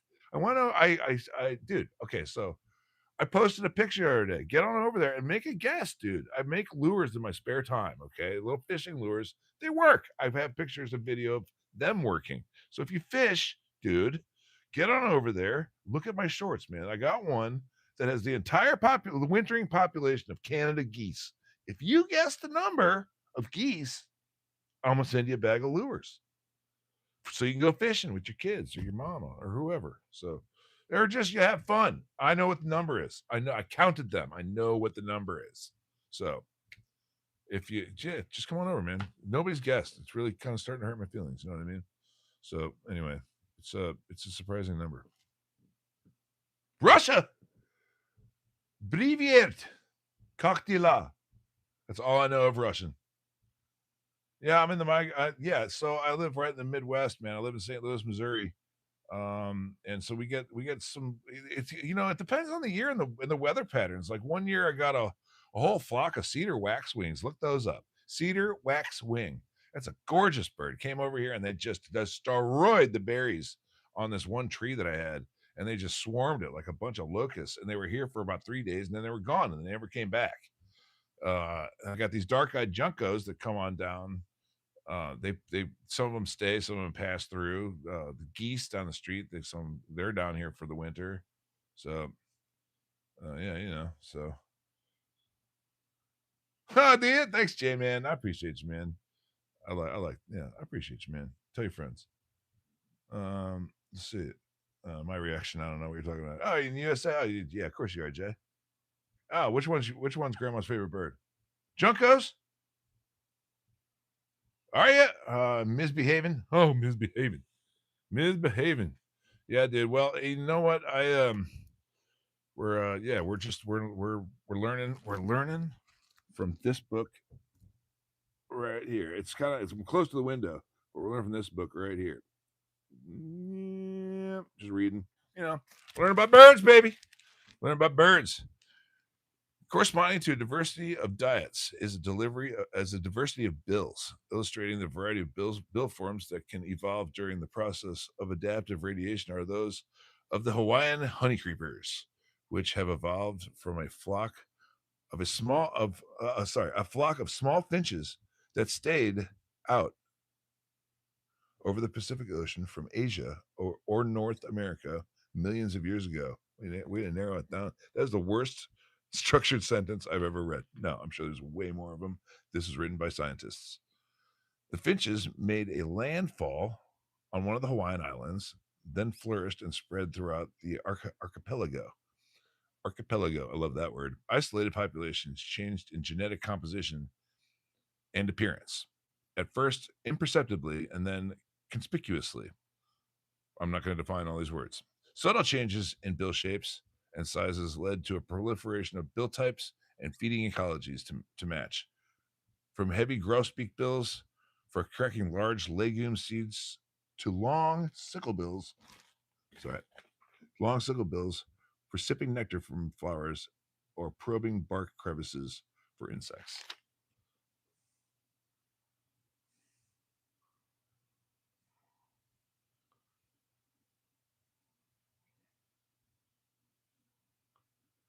Yeah, Jay, man, dude, I think I found my sergeant at arms over here, bro. That's what I'm talking about. Coming out to join the Ickboy Army, or it would be the Ickboy Navy because ichthyology of fish. I don't know. Ickboy Navy, the Land Navy. Yeah, the Land Navy. Okay, dude. Various forms of locomotive. Oh, here, these are all the bills we're talking about. I showed them to you earlier, but these are all the bills that have evolved. So, like I said, I'm reading this from a book, very low techie, but anyway, which one was the one you wanted to see? That one? That was making you go? All right. All right. Let's see where are we at here. I changed this. Did I? No, I didn't. Okay. Various forms of locomotion further expand the ecological opportunities of birds. There are specialized flying birds as well as specialized swimmers, runners, waders, climbers, and perchers. Specialized percher. Well, I wonder what the shit a specialized percher is. I guess it's going to tell me it's an ornithology book. Shorebirds, as we have mentioned, include aerial, wading, and diving species. Birds soar through the sky, scurry and stride across the land, hop agilely. That is a house finch. Oh, it's right off the screen. Come on, get on up there. Get on up there. Okay, that was a house finch, and that's a gorgeous bird. I'm gonna try and get. Okay, I'm gonna move this back. Okay, I'm gonna try and get. I'm gonna try and get this. Some of the little. That was beautiful. That was a house finch. Hang on a sec. Hang on a sec. That's a new bird. We got to see a new bird together, dude. I got to see it. I'm sorry you didn't, but it was. You can't zoom on this. God damn. Live stream, dude. Bums me out. House finch. Hold on a sec. We gotta look this up. We see a new bird. You gotta look it up in the field manual. And house finch. Oh, there we go. House finch. All right. Well, those of you didn't see it, this is what I just saw. Okay, it just happened right over here on the left. Hopefully, it'll come back. There's a lot of seeds down there. So let's read about it. We're gonna take an interruption for the ornithology to learn about the Birds of Missouri Field Guide. Here we go. Stan's notes. A very social bird, visits feeders in small flocks. Ooh, so we might see more. Likes nesting in hanging flower baskets. Incubating female is led by the male. Oh, feminists are not going to like that one. Loud, cheerful, warbling song. Suffers from a fatal eye disease, that causes eyes to crust over. Jeez. Damn, nature. House finches that were originally introduced to Long Island. Everything's released in New York, man. They're just littering animals. Just Oprah with these damn animals. You take some shit. You take some shit. You take some shit. From the western United States in the 1940s have since populated the entire eastern U.S., now found throughout the country. Rarely some males are yellow. What? Yellow? Hmm. I wonder how the girls realized that. Well, I guess it must be their song. Maybe it's the way that they, I don't know. Instead of red, probably due to their poor diet. Yep. Well, girls are not going to want you anyway. Poor diet, having mofo. Anyway, there you go. That's a house finch. Hopefully they'll come back. Hopefully a bunch of them will come back. I'll tell you what. I want to be able to see if I can get it. I'll move my damn chair back. You got to deal with the lattice of the window. Okay, I'm gonna try and get these birds a little bit better because it's hard to do this without scaring the shit out of them and having them fly away. So, what's your question, Harjeet?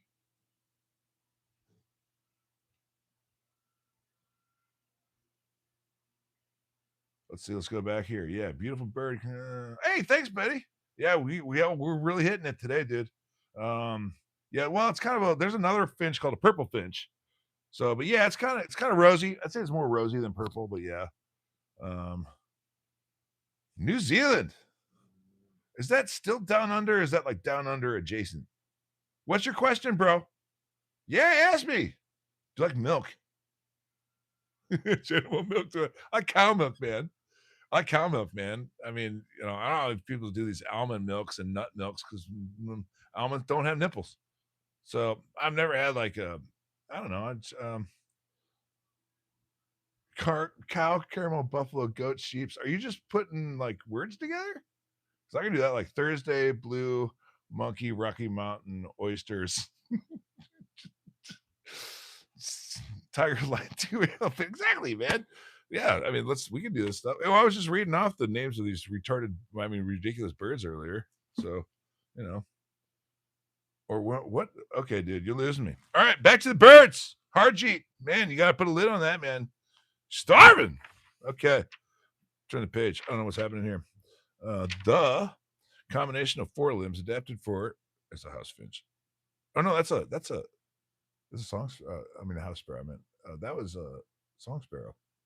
He's gone. Okay, the combination of four limbs adapted for flight and hind limbs for bipedal locomotion gives birds a tremendous range of ecological options. Wing shapes and modes of flight differ greatly, from the long, narrow wings of the albatross, adapted for soaring over oceans, to the short, round wings of wrens, adapted for agile fluttering through dense vegetation, like we're seeing out here with these ridiculous bastards. At another extreme are the adaptations of wing-propelled diving birds. They're bad mofos, like penguins, right? Ospreys to an extent. What else does that? Cormorants, maybe. Albatrosses do. Albatrosses. We were talking about albatrosses earlier. Wow. Yeah, that's snow outside. What gave it away? Was it the whiteness? Got this. Another person. Okay. Well, I don't know what. Oh, you hate snow. Snow's the best stuff, dude. Answer. What's the question? What's your favorite? I told you, cow's milk on me. Favorite scary movie? Oh man, I don't get into scary movies. Favorite scary, The Exorcist. Also, scariest book too. I didn't sleep for 3 days after I read that book. William Blatty, I think was his name, wrote The Exorcist. Actually, part of that story actually happened in St. Louis here, at the Alexian Brothers Hospital down in the city. South. Oh, there it is. Do you see it? That's the house finch. See it? Right there on the feeder? Okay, that's the house finch. That's not the purple finch, that's the house finch. It's pretty, isn't he? And then right underneath, down there on the bottom left, I'm gonna have to wipe that off.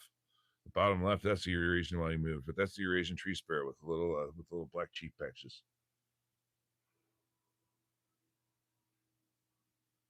Show us yourself. All right, dude. Hang on a sec. You don't want to see me. There's nothing special about me. This is me. Hi. I'm just reading. Here, look. I'm reading a book. Gives a shit. All right. Oh man, that camera's dirty as hell. I'm using an iTurd. That's an Apple iTurd phone. So it's yeah, I only use it for this, and it's somehow got a little dirty. Here, just hang on a sec. I'll clean this off, dude. Just bear with me. All right, can everyone just bear with me? Everybody knows what I look like now. Everybody happy how I look. No, I'm not. Okay. Oh, here we go. See, there's the Eurasian tree sparrow. It's a pretty bird. You really only find them here in the Midwest of the United States, but you can find them. Well, I guess you can find them in Eurasia, but they've speciation has occurred. I mean, the change has happened so long ago that the Eurasian tree sparrow in Eurasia is different from the Eurasian tree sparrow that's in St. Louis. All right, let's see here. Mexico City, bienvenidos. Hola. I heard you guys were well. We don't get political here, but I hope everything's going okay down there for you guys. Because I mean, I hope everything's going okay down there for you guys. Down there in Mexico City, I heard things popped off a little bit, but that's all I'm gonna say about that. I hope you guys are okay. All right, where are we at? Okay. So at another extreme are the adaptations of wing-propelled diving birds, such as penguins, which use their wings as flippers. I've always maintained that air is a fluid. Water's obviously a fluid. Penguins fly; they just don't fly in air. They fly in water. It's a fluid. So, I mean, depends on how you want to define flight, but it's just they're not. In my opinion, penguins are not flightless birds. They just fly in a different medium. So it's the actions are almost exactly the same.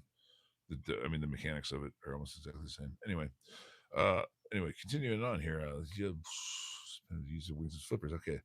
Like the structure of bills and wings, the anatomy of feet and legs tells us about avian ecology. At one extreme are the tiny, weak feet and short legs of specialized aerial species such as tropic birds and swifts. At the other extreme are the long, powerful legs of wading and cursorial birds, such as storks and ostriches.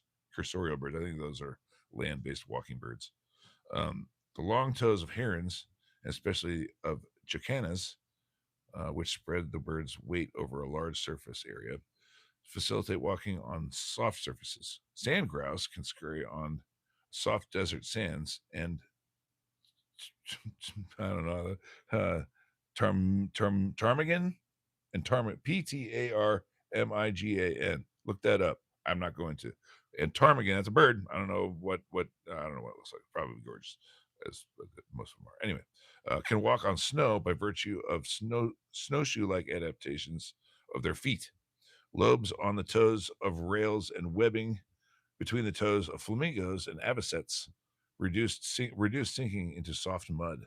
Climbing birds such as woodpeckers have large, sharply curved claws, and nuthatches and other birds that climb downwards have prominent hind toes with a large claw. It's a period. It looks like a comma in the shadow. Yeah, saw a house finch. Cute Canadian girl. I didn't know you left. Hey, we saw a house finch, dude. Saw a house finch. Yeah, skip back about 5 minutes. You'll see it. It's over here on the feeder on the right.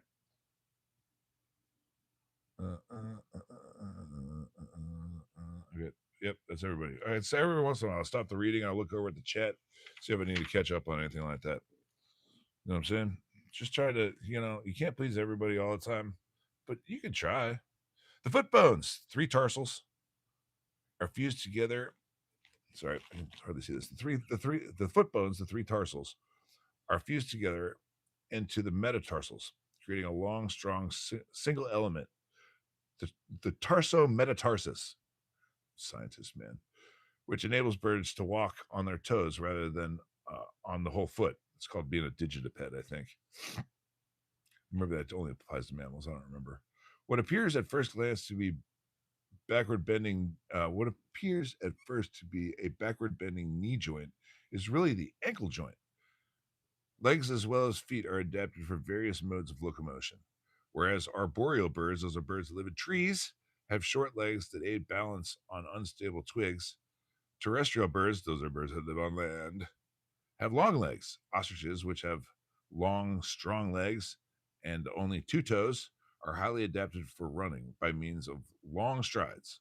Other birds, such as sandpipers, scurry on short, thin legs.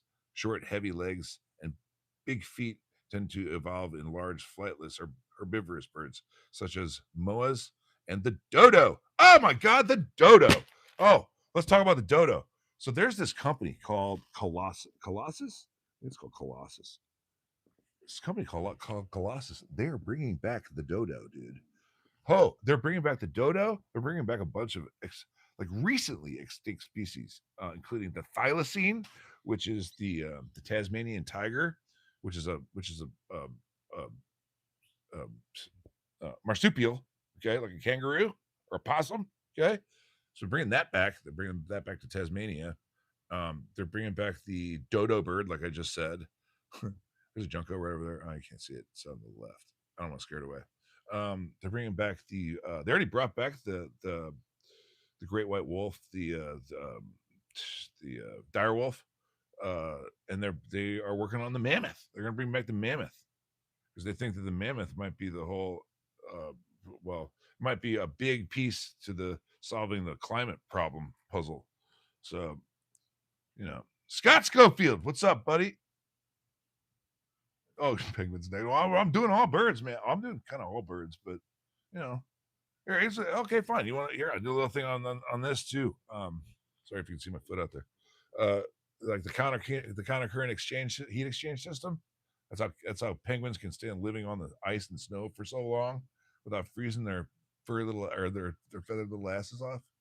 Um, you got the warm blood coming from the heart because they're warm. They're warm blooded animals. You got the warm blood come from the heart, that's the arteries, and then the veins coming from the foot back to the heart.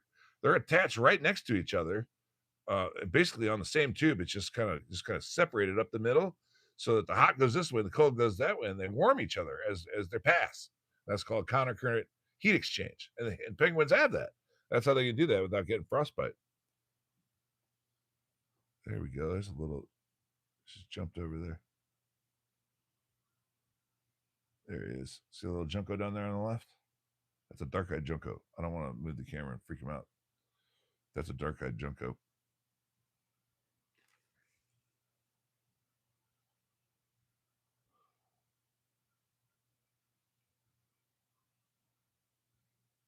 So, hey, Potterhead, do you have anything relevant you want to talk about, like nature related?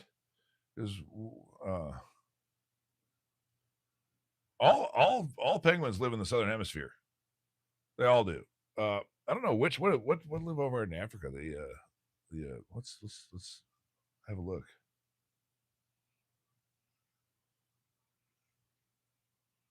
Well, they probably live on in South Africa. Oh, it's just called the African penguin. Oh, look at the size of that thing. African penguin. I think we got those in the St. Louis Zoo. I might be wrong. Beautiful birds. Yeah, all penguins live in the southern hemisphere, and all polar bears live in the northern hemisphere. And there's more airplanes in the sea than there are submarines in the sky. Make it all make sense. Gizzards. What's a gizzard? Okay, so a gizzard is a little pouch that's between their mouth and their stomach. Okay, birds don't have teeth. All right, so but they gotta chew. You can't that food out there is full of cracked corn, right? So cracked corn, you gotta chew it, or they'll choke, right? So what they do is they have this thing called a gizzard, and the gizzard is this pouch between their mouth and their tum tum, and they the gizzard is it's as varied as the beak. Okay, some gizzards are they grow their own like tooth like crunching protrusions. Some birds have to swallow pebbles and rocks and keep those in there. I think pigeons have to do that. I'm not sure about that one. Other ones, they're full of acid, like the egret and the heron, and there's not much because they have to dissolve bones, so they're really acidic. So the gizzard is the chewing function of birds, since they don't have a strong what's called a masseter muscle. There's a cardinal coming up. They don't have what's called a strong masseter muscle, which is the up and down chewing muscle, and then they don't have teeth, so they got to do it in there. So make sense. All right, bro, you're gonna go away, Mr. Potterhead, because we don't do politics on this channel, homie. Bye. All right, sorry, pal. I don't care if you like Trump or hate Trump or like Obama or hate Obama. We don't talk about. We just don't do it here. We don't do it here, dude. We don't talk about religion. We don't talk about politics. So bye. All right, so let me pick back up. Sorry about that. I don't know why I got some guys got to just take a shit on everything for. It's like, here, is this your punch bowl? Let me take a giant turd in it. Yeah, Cardinals. Yeah, they're here all year long. Here and it's because they Cardinals are bad mofo's, man. Because we got a different, like, I know you Indian guys think you know heat, dude, but you don't know heat like the Midwest of the United States, bro. It's a different kind of miserable here, dude. I know you got a different species of miserable over there in India, bro, but oh baby, it's hotter than it's like living in a blast furnace. So Cardinals can do that, and then they can live out here. They're out here. They're getting along just fine, beautiful as ever. It's like 17 degrees outside. So yeah, they're a hardy bird. They're a hardy bird, Cardinals. Yeah, I don't really follow football, dude. I'm more of a hockey guy, and even then, I don't really follow sports really. I don't know. I spend time fishing with my kid and doing this and making money, and figuring out how to make new ways of releasing my creative, the right half of my brain, and combining with the left half of my brain and turning that into green. So yeah, we're building lures. What's a redbird? It's a cardinal. It's a northern cardinal. Yes, they are more colorful than the females. I mean, I guess it's kind of subjective. I mean, like, the females, a lot of times they're drab, but they're drab right down the middle. The wings are still vibrant red, and the very tip of their crest, it's called a little pointy thing on the top of their head. It's called a crest. The little tip of that'll be red too. So I mean, they're magnificent in their own right, but they're not red, bright scarlet red, like the male is. You know what I mean?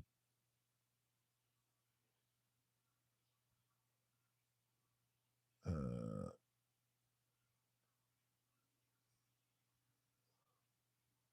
well, I don't know if it. I don't. It's. I don't know.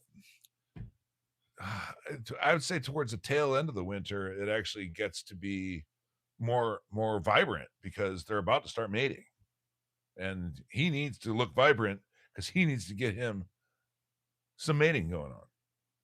So you got to get down and make some from the next generation of Cardinals, man. Turtle shells are part of the rib cage. Very good. You got your the carapace and the uh term escapes me. But yeah, part of the rib cage. Yep. Damn, now I can't remember that. I need to look that up now. And the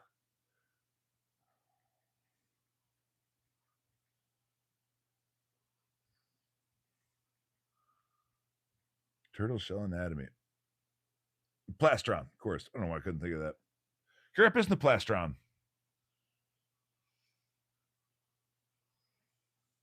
Women are attracted to red sports cars. They're attracted to what buys sports cars. Greens are in the States. The green's a favorite color. Yeah, we'll get off that subject. Where's the peckers, man? Exactly, dude. No, we don't really have. You see the peckers over at the pond. You see the peckers at the pond. We don't really see the hooters at all either. Hooters are out at night. So no peckers, no hooters. Just these little sparrows, man. Sorry, dude. I wish we could. If man, that would make my day if a pecker showed up over here. Oh yeah, that's a really the desert cardinal. I used to live out in Flagstaff, Arizona, and we used to see that with the Mexican that cardinal. I'd never actually seen one, but I'd seen it in books. I'm like, damn, I wish I could go out to the desert and see one of those, but never actually did.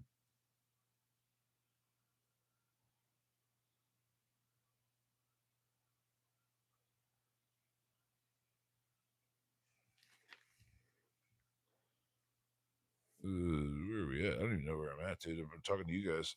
Uh, I read that page. Where am I at?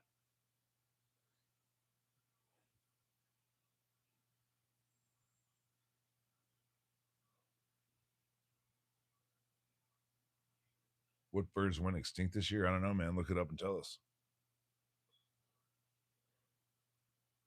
What's cool is like the is it the ivory beaked woodpecker they thought went extinct and then they found it and then somebody saw one like 2 years ago or something like that. So they took that off that list. I love it when that shit happens. See the same thing happened with the coelacanth, which is I think a fish. Coelacanth, they thought the coelacanth went extinct, and then somebody caught one and ate it. So that was awesome. So yeah, I love when that happens.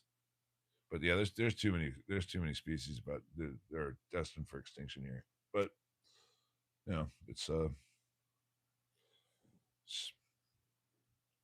thing about extinction is it affords an opportunity for that adaptive radiation for that for new fauna to take over. I mean, we all of us mammals, pretty much all of us primates, I should say, all developed from one species of mammal.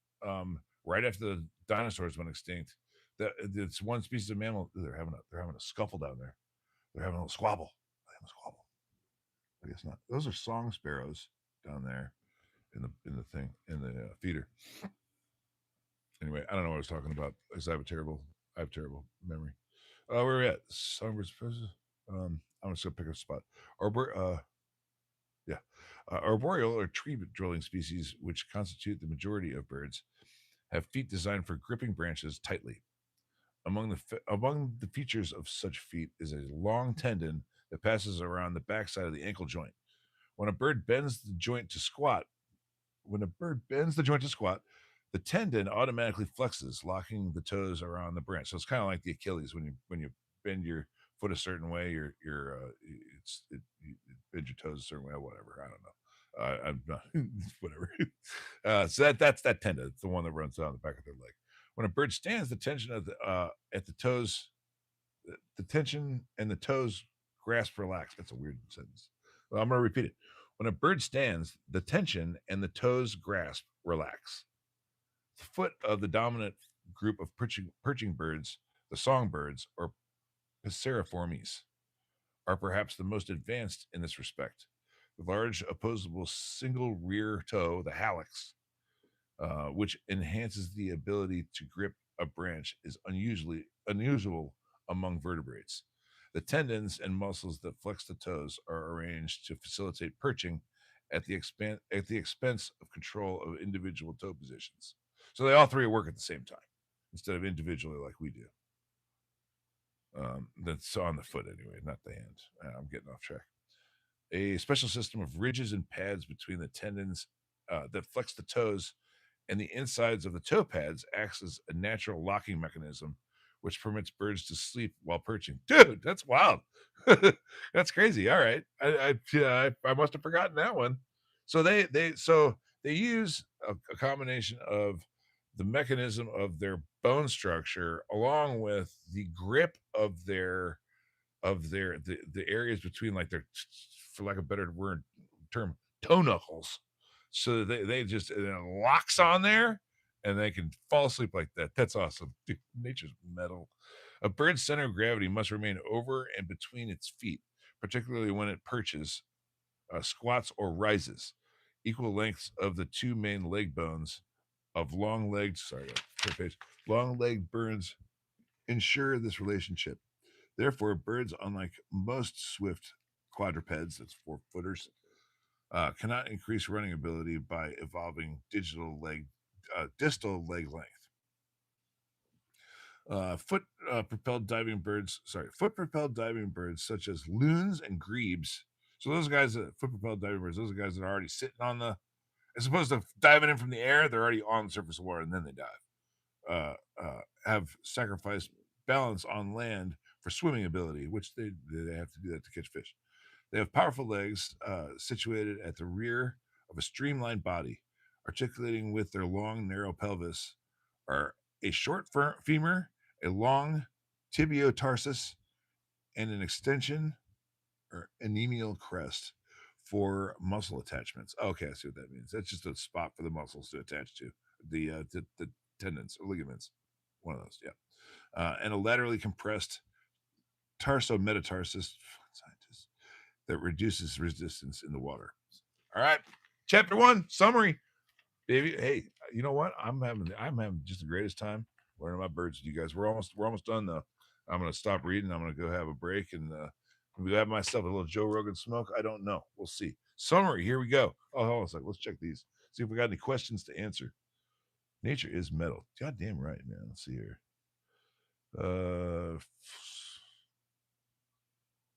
Yep, males and females are eating out of here. Where am I from? I'm from St. Louis, Missouri. Bird in the bowl is a sparrow. It's a song sparrow, I believe. Oh man, sorry to hear about your cancer, homie. Favorite bird is a it's got to be it's either an American kestrel or a belted kingfisher. Yeah, dude, nature's metal. It doesn't really. It's, well, I mean, birds have. I described the bird ear earlier. You're gonna have to go back in through it, but it's got a, where we have three middle ear bones, the malleus, incus, and stapes. The birds have, I believe just have the stapes, or maybe it's just the malleus. I don't remember. I can't go back through. You go back through though. So that's, they hear kind of like we do, but they are the ear that they have is somewhat less evolved than ours. I think it just can't, it doesn't transmit the vibration. The a bird's main sense is much like us, even though theirs is much better, is its sight. Okay. Especially the birds of prey. Now these perching birds out here, I don't know if they have what's called a, we all have what's called a fovea. All eye having things have a fovea. Octopus eyes might be a little bit different, but the rest of us have fovea, have a fovea. Birds, which allows us to focus on what's in front of us, and then we have this periphery to the sides, right? Well, birds have two fovea in the eye, which means they can focus right in front of them and they can focus to the sides. Okay, which is wild. I don't know where I was going with that, but that's where anybody can remind me where I was going with that. Anyway, I'm gonna get this summary and I'll go back through that. Oh, no, I was answering the question. I was answering this question about the birds. So I don't know about the seeing and the hearing are kind of the same but different. You know what I mean? Same but different. But the taste is abysmal. That's why they're eating seed right now that's been peppered with habanero pepper juice or something like that. That's why that we've only really had that one squirrel, and he must be really damn hungry because that seed's got to taste terrible. All right, let's see here. Hawaii, very nice. Oh, the okay, yeah. All right, all right. I'm not following that. Okay, crows and ravens are awesome as hell. Yeah, especially the Caledonian crow. That's the one that can solve all those crazy problems that 4-year-old kids can't. 4-year-old kid looks like a looks like a brain dead moron next to a Caledonian crow. Uh, yeah, they're all going to the floor food. I know. Sorry, dude. I mean, you can't really, they'll come up. I'll fix it for tomorrow or something. I give come in peace. Brilliant, dude. That's what we like around here is peace. Oh, you like the owl? Yeah, I like the owl too, man. Owls are nuts. They're owls can turn their heads 270 degrees, I believe, which is almost all the way around, of course. And they the reason they have to do that is because the eyes and their brain and all the nerves and wires that all connect all that stuff together is packed into that little tiny bird skull so tightly that it can't move its eyes. So it's got to move its whole head. Oh, since we're talking about ears, the ears on an owl they're not level. They're slightly off kilter, and that helps them along with the they have that kind of dish shaped face. When sound they can hear sound well underneath the snow in the ground, and they can hear these little tiny vibrations that their favorite food these tiny mammals make, and it takes that sound. It acts like one of those parabolic dishes. And sound flies in there, and then it routes. I don't know how to we ought to look it up, but it routes that sound to their ear holes, and then they can along with those crazy huge eyes, they can pinpoint using it's not like sonar, but it's like a triangulation of sound, and they along with the sight and the sound, they can figure out exactly where that little son of a bitch is and go eat it. Owls are amazing, man. They're so scary. All right. Let's see. Chickadees. Yeah, chickadee. Yeah, dude, it's cold. Yeah, dude. Yeah. Oh, yeah, the hummingbird. Yeah. Are you looking for hummingbird nests? I've never actually hunted for hummingbird nests. That sounds like a whole lot of fun. Do you have any? Do you have luck finding them? J man, I appreciate you, bro. I appreciate you, bro.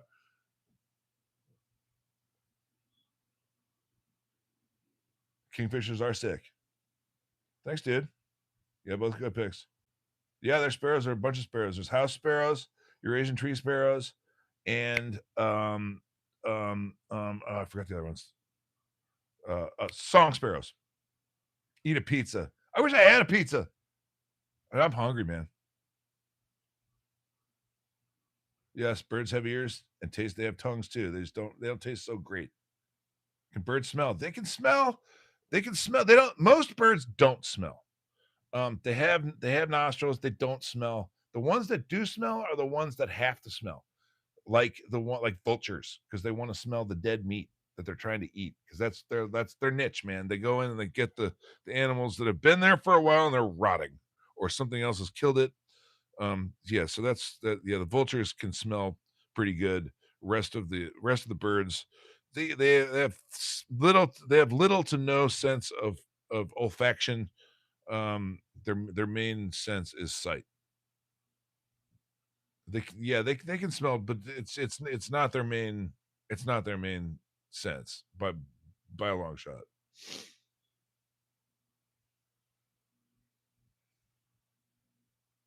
Hey, thanks for subscribing, dude. Kyle, thanks for subscribing, man.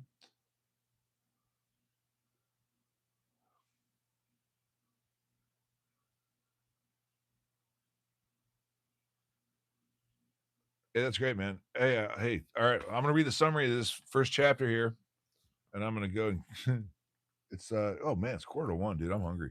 All right, dude. Here we go. Summary. Characterized as vertebrates with feathers, birds have distinctive bills, are endothermic, produce large cleidoic. Oh, that's external eggs. I don't know why I didn't say that before. Cleidoic, Cleidoic, cleidoic. That means external eggs, and have elaborate parental behavior, as well as extraordinary vocal abilities. The anatomy and physiology of most birds are adapted for flight. Birds share with reptiles many anatomical features that distinguish them from mammals, including a single occipital condyle on the back of the skull, a single middle ear bone, and nucleated red blood cells.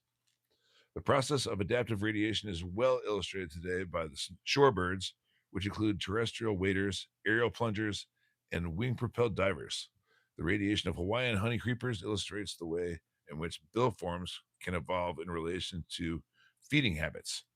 Evolutionary adaptations of birds, anatomical, physiological, ecological, and behavioral, are the main theme of this text. To this point, we have viewed the major features of bird evolution. In the next chapter, we examine early evolution, early evolutionarily. Sorry, something English, motherfucker. Do you speak it? Sorry. In the next chapter, we examine the early evolutionary history of birds, from the first known fossil bird, Archaeopteryx, through 150 million years to the evolution of the established fundamentals of avian anatomy. In the chapters that follow, we will look at the details of avian adaptations, functional variations in feather structure, bill length, brain for it, social behavior, regulation of body temperature, and many other aspects of biology of birds. That concludes chapter 1. We're learning about birds, baby. All right. Hey, I'm done reading, man. I'm done reading. Um, Come on back. I don't know how often I'm gonna do this, but I'm kind of laid up at the moment. Got the birds, got the feeder, and I like doing this. Did you guys like doing it?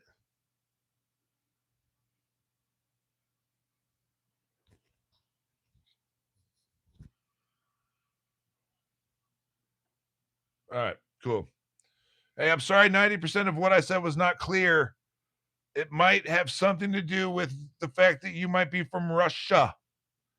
And I don't speak Russian, but I hope things are going okay for you over there.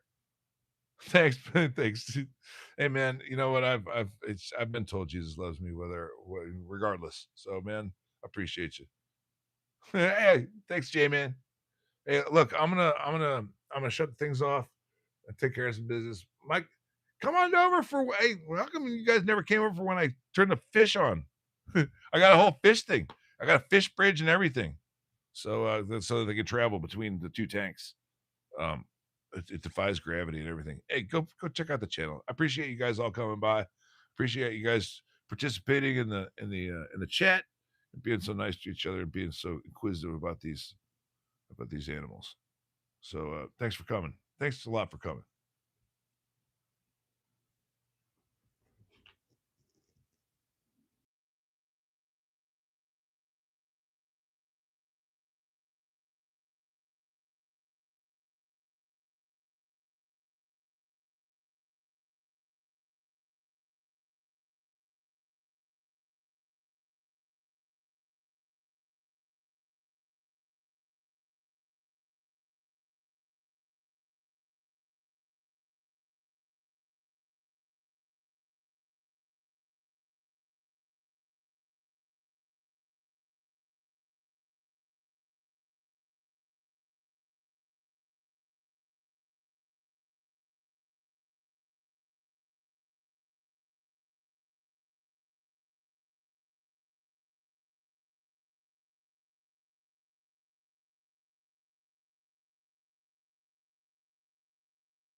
Yeah. All right. Hey. Okay. Hey. This is Matt. Hi. Hey. Hi. So for YouTube, I'm watching myself on this thing. I look terrible. For YouTube, I'm standing right here. I'm watching the kid. He's gonna go outside by himself, but not by himself. His me and his mom are right here. So everybody freak out. Okay. All right. Just joking around.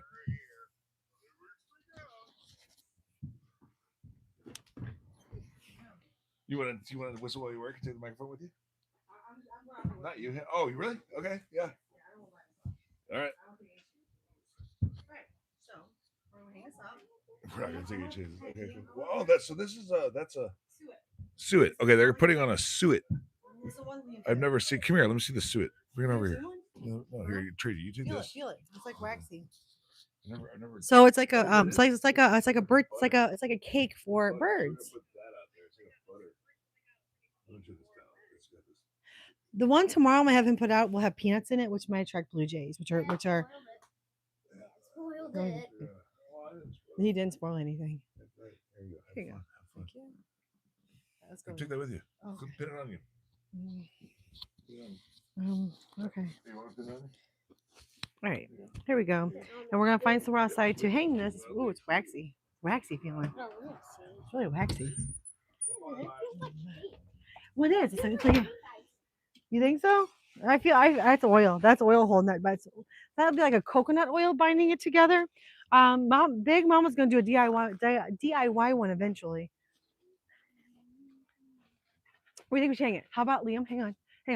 So one of the things we need to hang it low. So how about hang on, Liam? Wait, hang on. Yeah, we should. Here. How about right up here? See if that will. Can you see this? It's too heavy. That's dead. Yeah. Oh, Hang these on. are dead. Okay. About right up there. Oh, Jesus. Hang on. Right up there? We hang it up here. Let's see. Well, how are they gonna see? Oh. Oh. Okay. Here. On a branch. Hang on. I got it. Right here. I'm not pushing, honey. How about that, Dad? Can you see it in the view? Can you see it? No. Yeah, let's see it. Is that good? Okay, that's perfect. No, Okay. let me. Yes, no, Dad just gave us thumbs up, sweetheart. No, I wanted to show to them. Okay, go ahead. I'm going. You go. All right, let's go. Okay. Ladies first. Okay. Ladies first. I'm raising a gentleman. So we're gonna have Chinese tonight, guys. For all the support you guys have given us. Little Ick, one of his favorite foods is what's one of your favorite foods, Liam? Crab and noodles. The crab. All right. Let me give this back to Big Ick. Here you go. I did. Do you do good? Yeah, that's great, dude. Okay. That's so You much go for better. good. I wish I got it all. I got none.